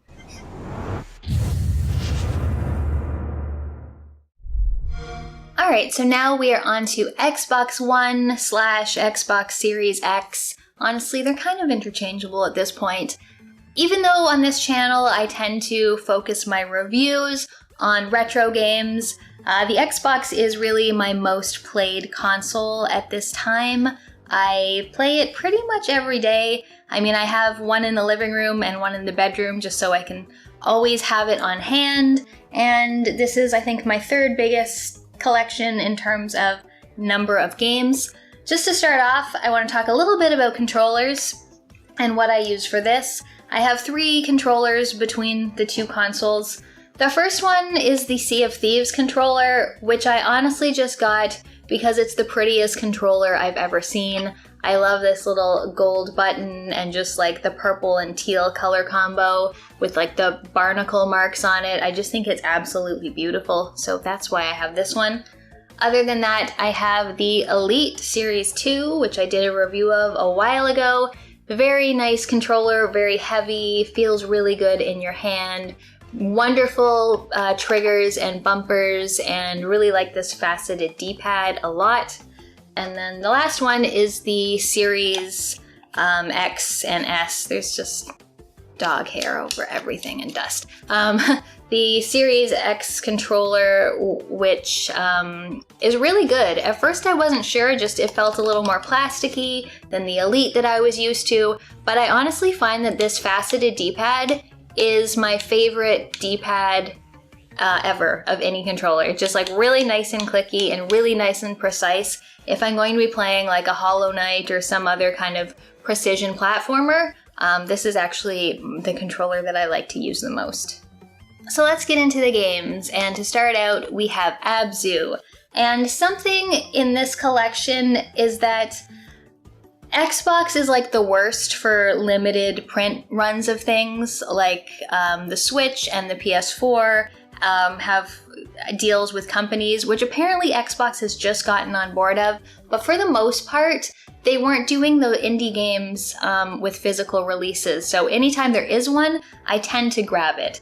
But Abzu is sort of a smaller game. It's like Journey underwater, basically. A lot of people describe it as very beautiful. I really like the underwater setting and find it very calming and soothing with all the sea creatures swimming around you. I picked up Assassin's Creed Odyssey because I thought maybe this is the Assassin's Creed that I'll finally like. But I don't know. I put it on for not nearly enough time to give it a fair shot, but it's still just like, I look at the map and it's just so overwhelming that I put this one down pretty quickly. Back to my game show addiction, this is a combo of Wheel of Fortune and Jeopardy on one disc. Fun to play, especially if you have someone to play against. I also have the Return to Arkham set on Xbox One, even though I also have both of these on 360. I do want to play Arkham Asylum again at some point, just because I really love that game. We have some more Batman. This is the Telltale Batman, which is honestly just okay. Not my favorite of their games. This is Black Sad, which comes in a cool little collector's edition with some postcards and things. And it is a Telltale style game with anthropomorphic animals where you are solving a mystery as this cat named Black Sad. It's pretty fun. This is a game I feel like I'm never gonna get rid of. It's Book of Unwritten Tales 2, and this is something I would definitely play on PC if I were going to play it, but it was so cheap when I bought it, and it's worth absolutely nothing to trade in, that now I feel like it's just sort of stuck in my collection, despite the fact that I'm never going to play it, and I don't really have any real reason to have it in the collection. Next we have Borderlands, the Handsome Collection, and Borderlands, oh, they're okay games. I never super got into them. I find like the looter shooters overwhelming just with the amount of inventory and guns and things you can get, but I have put in, a few hours into Borderlands 1 and 2. This is Brothers, A Tale of Two Sons, which is an absolutely beautiful game with very interesting control concepts. It's also quite sad. I actually would really like to replay this one soon because I have some video ideas sort of specifically around it. Next up, we have Control, which is another fun one by Remedy Games. It's got one of the coolest settings for a game, I find, and a lot of really cool powers. It's also sort of like a 3D Metroidvania, which is pretty interesting. And I've got some Crash Bandicoot. I've got the Insane Trilogy, which was a lot of fun. I used to play a lot of Crash Bandicoot on PS1, which actually reminds me, I don't have a Crash Bandicoot, do I? But I really like this remaster. I played through 1 and 2 before I got a little bored with 3 and didn't finish that one, but the first 2 especially, really fun games, also quite challenging at times. And then I also got the new Crash 4, and I put a few hours into this, and then I just sort of abandoned it at some point. Not for any particular reason. It was a fun game. I just haven't really gone back to it. Next we have the 2 Dark Pictures games, Man of Medan and Little Hope. And these are done by the people who made Until Dawn, which is one of my favorite sort of cinematic horror games. Man of Medan I wasn't really a fan of, but Little Hope was quite a bit better. There is a 3rd one coming out at some point, so I'm looking forward to playing that. Also continuing with my Dead Rising collection, I'm pretty sure Dead Rising 3 is the first game I ever got for the console. There weren't that many launch titles, and this was one I was looking forward to, even though sadly, after 2, this series really declined and went downhill. Everything that was sort of fun and special about the games, like, got sanded down and they just became kind of copy-paste, random encounters, kind of just they got bad. I wish they would go back to how they were before. This is a fairly recent one. It's Dishonored Death of the Outsider. I just have never been able to get into the Arcane games. Like, their gameplay just doesn't gel with me. But I've heard good things about this one, and I know this is much more limited in scope than most of their other ones, so I thought maybe this would be a good stepping stone into their games, but I haven't actually played it yet. And of course, we have both Dooms. Doom 2016, definitely one of my favorite games on the console. I reviewed it back when it came out. I was just like inspired to write a review despite not reviewing too many modern games. Absolutely wonderful. Doom Eternal I didn't like nearly as much, but it has its good points. Also got Dragon Age Inquisition, another early release on the console that I spent a lot of time with. This game is definitely too big and too expansive for its own good, but it also has that wonderful castle system and some really good companions, which I like. I just wish that this game would be, like, condensed down into a slightly smaller format. I also have both Evil Within games. I've played the Evil Within 1, which was very interesting, though somewhat uneven. I've heard that the second one is better, but I just haven't had a chance to play it yet, so one day I will get to it. Now, I think the first Series X optimized game I played was Immortals Phoenix Rising, which is like a kind of Disney version of an open world adventure game. It's got really, really nice animation and things like that. It's pretty fun to play. Just your general collecting, combating, platforming. I had a lot of fun with this, and I was actually a little surprised that I made it all the way through to the end, since it's not the type of game I tend to gravitate towards now. I also have Inside and Limbo, 2 very effective sort of puzzle platformer games, very sort of cinematic adventures with dark, dark stories. I quite liked both of these when I played them. I also have Ken Follett's The Pillars of the Earth, which is based on a book series. I actually don't know much about it, but I've heard that this is a good adventure game. I just haven't had a chance to try it yet. One day I will. This is one of the ones I was surprised to see was available on Xbox One as physical, but this is Kingdom Majestic, which includes both Kingdom and Kingdom New Lands, which is honestly one of my favorite games I've played on this system. It just has such beautiful pixel art. It's this like great minimalist building and survival game, and I have put so many hours into both of these. Really, really recommend these if you haven't heard of them. And then the other one I was also surprised to see get physical on Xbox was La Mulana 1 and 2, which are a series of very, very puzzle and riddle heavy Metroidvanias. I'm currently playing the first one. I've been making my way through very, very slowly because it's quite challenging, but it's a very interesting game and I'm quite liking it so far.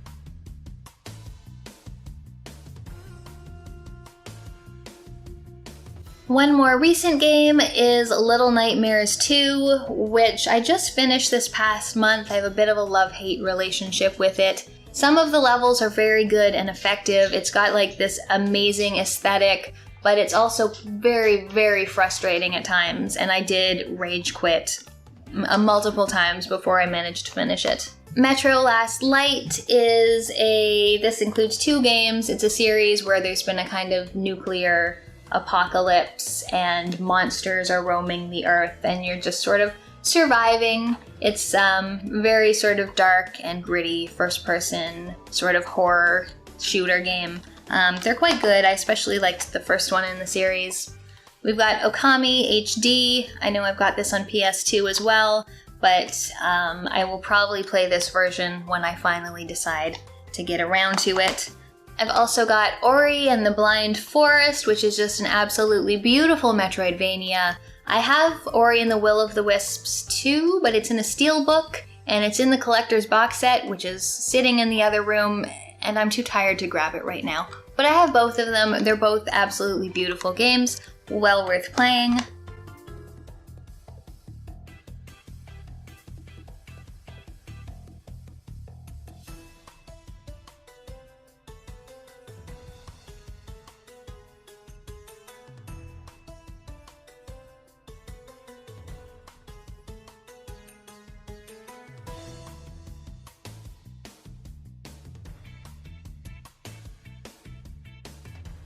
Next up, I have A Plague Tale: Innocence, which was on my top games of the year last year. Another beautiful cinematic adventure where you get to usually work with a companion to solve puzzles and complete fights, and it's got some very, very creepy imagery, and really, really liked this one. And now we've got another Remedy game. This is Quantum Break. I feel like this one was maybe a little overlooked. There's like some time manipulation and weird things going on like there are in most Remedy games. It also is intercut with these FMV, I guess not FMV, but just like movie segments with like real actors, which I had kind of thought killed the pacing a little bit and wasn't necessary, but the gameplay was pretty fun. Next up is Rayman Legends, one of my favorite platformers of all time. Just amazing visuals, amazing musical levels. Rayman is just such a fun character, and it's challenging, but much less challenging than the original for PS1. I also have Resident Evil 4, which is the only Resident Evil game I have ever actually completed. I have played very little of any other Resident Evil. I originally played this on GameCube. I also have Tomb Raider, or Rise of the Tomb Raider, which is the second of the new Tomb Raiders, which also reminds me I still don't have a physical copy of Tomb Raider like the first one, which is my favorite one of the series. I should grab one of those. This is a recent pickup. It's R-Type Final 2. It's the special edition, which disc is actually right here. R-Type is an interesting shoot 'em up. I don't prefer horizontal shooters, and this is very slow moving, but also very challenging and unforgiving. I've started it, but I've only gotten through a few stages so far, because it's very tricky. I've also got Saints Row. This is a combination of Saints Row 4, which is fantastic, and then Gat Out of Hell, which is kind of like an expansion that is honestly not as good as the previous Saints Row games, but I really have this for 4. And then we have Scream Ride, which apparently is an Xbox exclusive. You can build roller coasters and ride roller coasters, but what I like to do is throw spheres at buildings and make them collapse. That's my favorite mode on this game. We've got more Tomb Raider, Steelbook edition of Shadow of the Tomb Raider. This is probably my least favorite of the new ones, but it's still okay. The gameplay is overall pretty fun.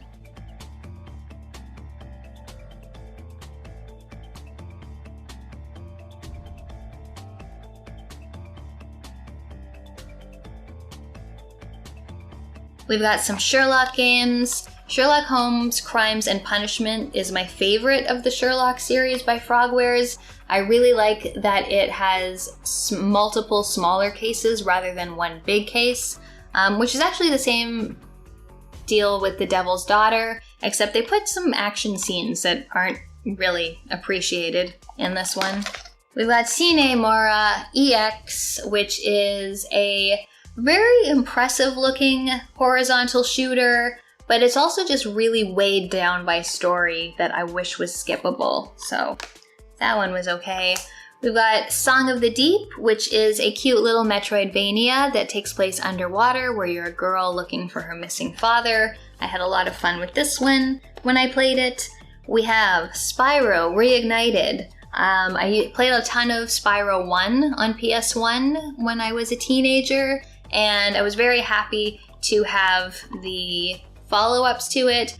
We've got Jedi Fallen Order, another Star Wars game that's overall pretty fun. I found I had a bit of a like and not like relationship. Love-hate is just too strong of words, but half of the planets in this game were really fun to explore, and half of them were a little bit on the annoying side, but generally a fun game. We've got both of the State of Decays. I really love State of Decay 1. It's just a very cool community building survival game. 2 really gets into more of like the randomly generated stuff. It seems like it's more focused on playing multiplayer, whereas I just felt like the first one had more character to it, but they're both fun for sort of sandboxy zombie survival games. We've got Sunset Overdrive, which is a really fantastic and somewhat overlooked game. It's by Insomniac, who just did the new Spider-Man game that everyone loved, and the movement in this is just really, really fun, and the sense of humor is quite ridiculous, which I always like, so this is a good and slightly underrated game. We've got Super Lucky's Tale, which is a cute cartoon platformer and collectathon. Titanfall 2. I've heard so many good things about Titanfall 2, but when I actually played it, I didn't love it. I got maybe halfway through this and then I sort of gave up on it. We've got Vampire, which I really, really liked. This is by Don't Nod, and I feel like this is a little underrated as well. You play a vampire in the midst of a pandemic, which can kind of hide your kills, but killing people can also influence the story and like block off quests and things for you. So your decisions of what you do really matter, which is what I really liked about this game. I also have The Witcher 3 Wild Hunt, which I put probably over 100 hours into, even though I don't really like The Witcher 3. It's just another one of those too much stuff in this game. I wish someone would cut it down to just like the good story bits. Okay, getting close to the end. We've got both of the Wolfenstein games. Wolfenstein The New Order is absolutely fantastic. I really love this game. The setup, the characters, how different all the weapons feel. Really, really good. Wolfenstein 2, again, I like the characters and story more, but I feel like the level design took a little bit of a step back and it wasn't as enjoyable, but they're still both pretty good games. And lastly, XCOM 2, which is probably one of my most played on the system. Now that it's out, as I was saying before, I generally will play it every year to, get my strategy fix, especially with the War of the Chosen expansion. This is just a fantastic game. And it works really well on console. Most people would think of these as PC games, but it handles very, very well on console. Alright, just gonna change up the scenery a little bit for the PC Big Box collection. I'm getting tired of moving everything to the couch and back. We will start out with Arcanum of Steamworks and Magic Obscura, one of the few games made by Troika Studios, who also made Vampire the Masquerade Bloodlines. This is a really, really interesting computer role-playing game where you have to balance between technology and magic. It's It's got very interesting systems, a very interesting story. Baldur's Gate and Baldur's Gate 2, Shadow of Amn. Again, two really good computer role-playing games that I had a lot of fun with. Again, really good characters, interesting systems to work with. I know some people like these more than Planescape or Arcanum. I can't agree with them. Next we've got Blade Runner, which I haven't played yet, but this is one of those PC games I really want to play. I got the empty box, and then I managed to find the actual discs later on, so I've sort of just cobbled this together. But I would like to play this and review it at some point, because I've heard a bunch of good things about it. We've also got the LucasArts Adventures. This is one I had as a kid. Definitely helped get me into point-and-click adventure games. It's just full of classics. Monkey Island, Indiana Jones, Loom, Maniac Mansion, Zack McCracken. Love all of these games, played a ton of them as a kid. This was definitely one of the ones I most wanted to re-add to my collection. Curse of Monkey Island. Honestly, I haven't played this. This is one of those games that was kind of a mistake. I just saw, ooh, a LucasArts PC big box. I should buy this, despite the fact that I don't even know what it's like. I will probably play this game at some point, but until then, this is a little bit of a regretful purchase. Okay, we've got some more LucasArts here. We've got The Dig, which is a beautiful game. I think my best ever video is about The Dig. If you haven't seen it, please do watch it. I think it's pretty interesting and well done. It's an absolutely beautiful game with a very, very interesting development history.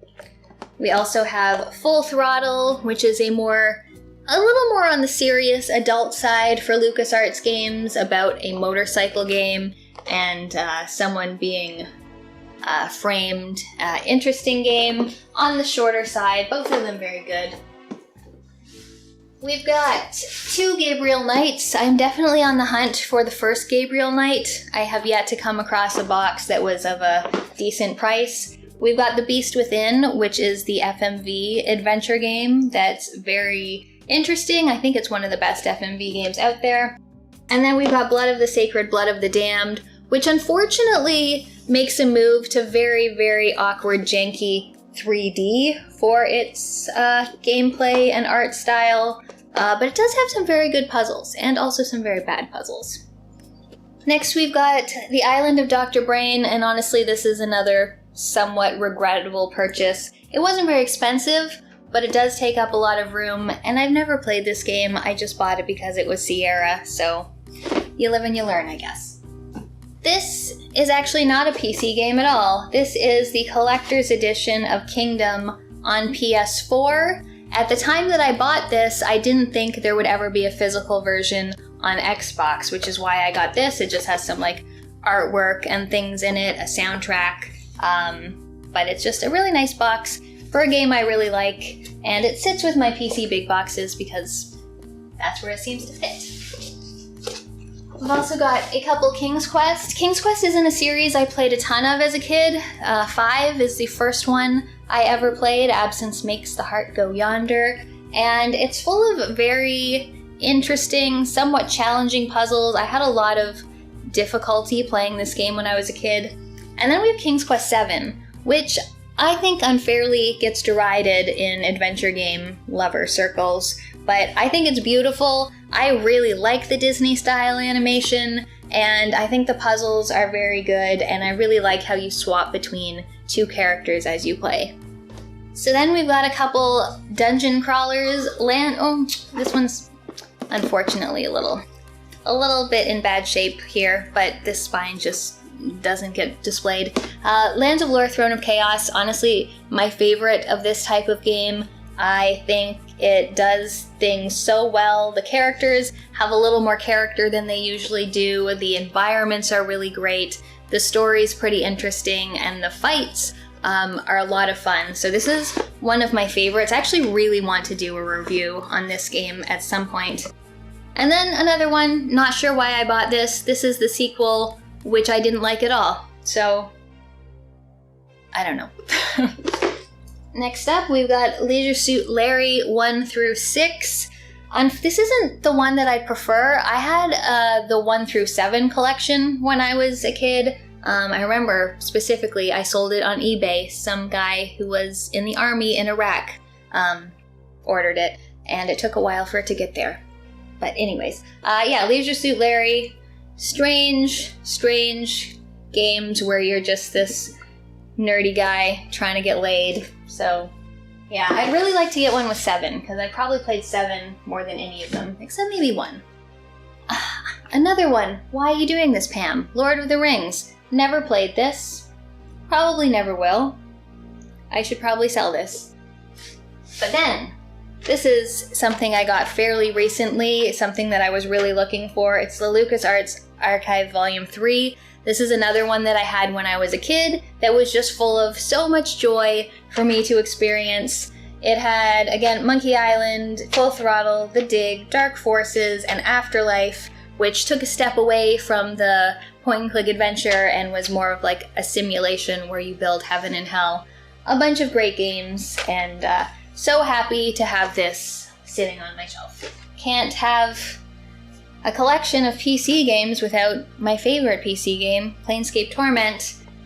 Just one of the best CRPGs out there. Absolutely fantastic writing and characters and quests. And even though a lot of people don't like the combat, it's not the worst combat I've ever seen. But yeah, very happy to have this one. I feel like this game would have sold better if they made different box art, but too late now. Quest for Glory Anthology, another one I had when I was a kid. Quest for Glory 1 through 4, amazing games, especially 4, which was actually the first one I played. Really good games, happy to have this here. Next, we have all of my Tex Murphy games, and I remember seeing this in a Radio Shack and seeing that there was like real actors in it, and I was just like, wow, that's amazing. And this is the game that got me into full motion video games, so I have it to thank. And I also think it's one of the best ones. The whole series, there were a couple earlier Tex Murphy games, but they're a bit of a different style. Under Killing Moon is great. Pandora Directive is honestly probably the best of them all. You go to Roswell, you go to some ruins, there's all kinds of like backstabbing and intrigue and detective work. And then Overseer is the third one, or I guess it's technically the fifth. But in my series that I think of in my head, this is the third one. And again, just really good detective game. They switched up the interface for this one a little bit. Also got Theme Hospital, which I talked about having on PS1. Just really fun hospital building simulation game. We've got Vampire the Masquerade Redemption, which I haven't actually played yet. I've played very little of it anyways. And then Bloodlines is over here just because it's just in this teeny box. I wish it had a big box for it, but yeah, both of the Vampire the Masquerade games. Wanted to have those. And then the last two, well, almost last two, Where in the World is Carmen Sandiego? I actually realized that this wasn't the one that I played. The one I played was a few years later, I believe, and so this hasn't even been opened yet. And then we have the X-Files game, another one I kind of regret because I played this on PS1, I have this on PS1. There's no reason for me to have this, but just haven't really done anything with it yet. Oh, and then Pariah on PC, which I already talked about having on original Xbox because I tested it. And other than that, what else is there? Oh, there's the t-shirt that came with, I think, the pre-order for Bloodlines. The t-shirt is nice, but it's also like a 3XL, so it's like a dress for me. And then we have Tesla Effect, which is the newest Tex Murphy game, which I backed on Kickstarter, which is why I got this physical version of it. And then, oh, a couple more things. We've got just the discs for Fallout 2. Fallout 2 is a very, very pricey PC big box. And then this is the Where in the World is Carmen Sandiego that I actually played as a kid, but I just have the disc for this. Okay, now let's talk about some vinyl. And when it comes to vinyl, I really try to buy only the soundtracks that I really love. And that might sound obvious, but a lot of the time, a game that I really love will come out with a soundtrack and I'll think, oh, I want that. And then I realize that while the soundtrack is fantastic in the context of the game, it's just not really my type of music, or not really something I could see myself listening to on its own. So there are a couple things, unfortunately, where I did fall sort of into this trap, but sort of going forward, all of my video game vinyl are like things that I will actually put on and listen to, while I'm doing things around the house or while I'm working, and so on and so forth. So the first one is one of my favorites, and this is Bastion. Supergiant just makes the most beautiful soundtracks. I love this one. It's got this sort of industrial sound, but also like this real twanginess to it. The artwork is very interesting. It's so completely different than the actual game artwork, but it's still very nice. I think, oh yeah, the vinyl are just plain black vinyl, but then they've got symbols on them to show you what side you're playing rather than text. And yeah, beautiful soundtrack. Definitely one of my most played that I have. So the next one was a small pressing. I think this was the first pressing by Stumpy Frog Records. And this is The Cat Lady, which is a horror adventure game. Quite disturbing at times. I've played it a few times. The soundtrack, again, it has a sort of industrial and creepy feel to it. The discs themselves are full of cat and dog hair, surprise, surprise, but they've got this sort of beautiful red with a kind of black iris. They kind of look like eyes. Really nice soundtrack and a really nice pressing of it too. The next one, now this is one of the ones where I kind of got trapped. It's Cuphead, and I love Cuphead, and in the context of the game, I think the soundtrack is absolutely fantastic, but outside of it, I don't know, the jazz just doesn't super work for me as something that I want to listen to on its own. So I'm kind of upset about this one because I love the game so much, but when I actually put the vinyl on, I'm like, I don't really want to listen to this all that much. But yeah, they look nice. They're just plain black vinyl, but it's very nice soundtrack in the game. Like, just goes with the art style and the difficulty so well. I just don't really put this on to listen to all that much. Now this, I'm pretty sure, was the first video game vinyl I ever bought, and it is the soundtrack to Doom. I'm not a huge fan of heavy metal, but this one just does things to me. I love this soundtrack. Just brings back all the great memories of the game, and I really like it. It's got these red discs. I don't know where they are. The disc covers have like beautiful art on them, but for some reason, these are in plastic cases right now. I'm sure they're around here somewhere. But yeah, Doom, fantastic soundtrack. Listen to this one a lot. Now this one is my latest pickup, and it is GoldenEye from N64. Really nice pressing. It sounds fantastic. As much as I don't like to play N64 games anymore, this just brings back all the memories of all the time playing GoldenEye, whether alone in single player, which did anyone else do that? Or with friends playing multiplayer. Absolutely fantastic soundtrack, really good pressing, and yeah, very excited to have added this one to the collection recently. Oh, it's also got a nice booklet of just information, sort of stuff from the video game, just like really nicely put together. So this is another one that I got this year, and this is Hollow Knight, which has just become one of my favorite games ever since my second playthrough of it. And the soundtrack is absolutely great. Just this beautiful, odd-looking artwork on it. The actual discs themselves are also Really, really nice. They're picture discs, but they sound very good for picture discs. So one's white and one's black. And yeah, just love Hollow Knight. Went a little overboard earlier this year, just buying sort of all the Hollow Knight merch, but can't say that I regret any of it. And next we have Metroid and Super Metroid, a really good soundtrack. Honestly, my pressing isn't the best quality. It's a little staticky and poppy, I find, this particular album, but I just really, really like the soundtrack to Super Metroid, and the pressing is pretty cool too. It's got this sort of splatter to it, which looks very nice. So next I've got the soundtracks for both Ori games. This is Blind Forest, and this is Will of the Wisps. These are other ones which I love the soundtrack in the game. I don't find myself playing these all that much on their own. Like, they're beautiful, and I actually, like, this is some of my favorite artwork. Like, it's got this, like, metallic sheen to it, so this is some of, just like as art pieces, these are some of my favorite vinyl.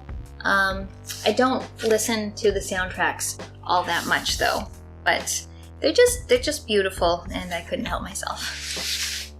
One of my newer favorite soundtracks is The Outer Wilds, which is an absolutely beautiful game full of wonder and exploration and puzzles and just working things out yourself and learning from your mistakes. It's got very cool artwork, like it looks like someone's just jotted down notes, which the game kind of has that feel to it itself. And the artwork on the back almost gives me like a national parks kind of vibe, which also fits the game pretty well. There's like musical notes from some of the music on these sleeves. Just absolutely amazing, and a really, really excellent soundtrack. This is one I listen to fairly often as well. Oh, another new favorite. I feel like everything's a new favorite. Paradise Killer, my game of the year from 2020. This is just an amazing vaporwave soundtrack. Just lots of like synths and just gorgeous. I loved the game so much, and the music was a big part of that, honestly. It just like really kept you in it and kept you feeling, you know, energized. The discs themselves, one is blue and one is pink, which goes with the aesthetic very, very well. I just got this one maybe last month, and I have been spinning this one quite a bit. Just a fantastic soundtrack. Next up, we have Pony Island, which is a very interesting sort of very meta type of video game, and has a cool sort of digital sounding soundtrack to go with it. I actually got this one specifically because it was on sale, but then when I finally got the album, like, it works for me. I do quite like the soundtrack to it, and the game is great too. So happy to have this one, even though this one wasn't really a planned purchase at the time. Corners are a little mushy though, unfortunately. And now we have Snatcher, this great, jazzy, very 80s soundtrack. Snatcher is such a good Sega CD game, and it comes with really nice little art prints with it as well. Very good soundtrack. I really like the art inside. It's got all the characters from the game, which is really interesting. And then the discs. Are these? Oh, these are the blue ones. So, yeah, just blue with the red label on side. Very, very good soundtrack. Definitely recommend this one as well. Got another Supergiant Games. This is Transistor, another absolutely beautiful soundtrack. I've actually been listening to this more than usual. I always preferred Bastion, but lately I've really been getting into this one and listening to it, both the vinyl as well as just like in my car while I'm driving around. Gorgeous soundtrack, gorgeous game. What are these? Oh, they are white discs. So, yeah. Really nice. I'm still waiting on my Hades soundtrack, which got pushed back. Apparently it's not coming until like Christmas this year, which will make it one of the longest pre-orders I think I've ever done for a game. But yeah, so looking forward to Hades coming. And then I should also get Pyre at some point, since I don't have that one yet. Alright, now we've got Vampire the Masquerade Bloodlines. Of course I had to get this. Love the game, love the soundtrack. Don't love that when they re-released this, the Sony Music bot started trolling all the Vampire the Masquerade videos and copyright claiming them, but that's a somewhat different story. Yeah, beautiful soundtrack. I think these are red, which makes sense. Red blood spatter. Looks very nice and very good soundtrack. Oh, I found my Doom covers. Here are the actual sleeves for the Doom games. I should probably put them back in there. Alright, I think that's it for my video game vinyl. I only have like a handful of other things. Oh, no, there's one more thing. So this is misleading, because this is not the cover of the vinyl in here. This is not Mystic Quest. In fact, I have never played Mystic Quest or heard its soundtrack, but I have just a loose Streets of Rage, so it's just sitting in this wrong sleeve right now so that it doesn't get hurt. But yes, Streets of Rage 1 soundtrack. I really wish this was Streets of Rage 2, kind of. Okay, so now I've only got a handful of other vinyl, so I'll just show those to you in case you're interested. First off is The Labyrinth, which was just one of my favorite movies growing up. I remember I went on a trip to Florida with my mom and we bought this, and I must have watched it 20 times in a week. So this is just a soundtrack I really like, even though the soundtrack is slightly different than it is in the movie, which kind of drives me up the wall a little bit. Also have Zeppelin 4. I'm a big Led Zeppelin fan, so had to get this one once I started with the vinyl collecting. So I think this is just a regular, just a regular disc, but just got the 4 symbols on there. And that's it. It comes with a little insert with the lyrics to Stairway to Heaven, as well as the track list. And honestly, I'm not a fan of Christmas music, but if you're gonna listen to Christmas music, it has to be Mariah Carey Christmas, so. And then this is a fairly recent re-release, 9 Inch Nails with Teeth. This is my favorite 9 Inch Nails album. Just a lot of really good songs on this one, and yeah, couldn't pass it up when it got a new release. I think it was last year, maybe the year before. And then I have a couple by The Tea Party, which is a Canadian band that I love. I think it's the band that I've seen in concert most. We've got Transmission, which is a very good album, and then we've got Edges of Twilight, so both of these get listened to fairly frequently. And yeah, if you've never heard of The Tea Party, I recommend you check them out. Alright, so I think that brings this video to a close. I feel like I've been talking for days about all my games. I thought my collection was smaller, but when you talk about every single game you own, it takes quite a while. So I'm not going to do a video on my strategy guides and books, just because I made one of those a couple years ago, and that collection of all of them I think has changed very little, so I will link to that if you're interested in more information about the books and strategy guides. So I think that's about it. I hope it was interesting to see everything that I have in my collection and why, especially if you made it all the way to the end of this video. Thank you so much for watching, and I'll see you next time.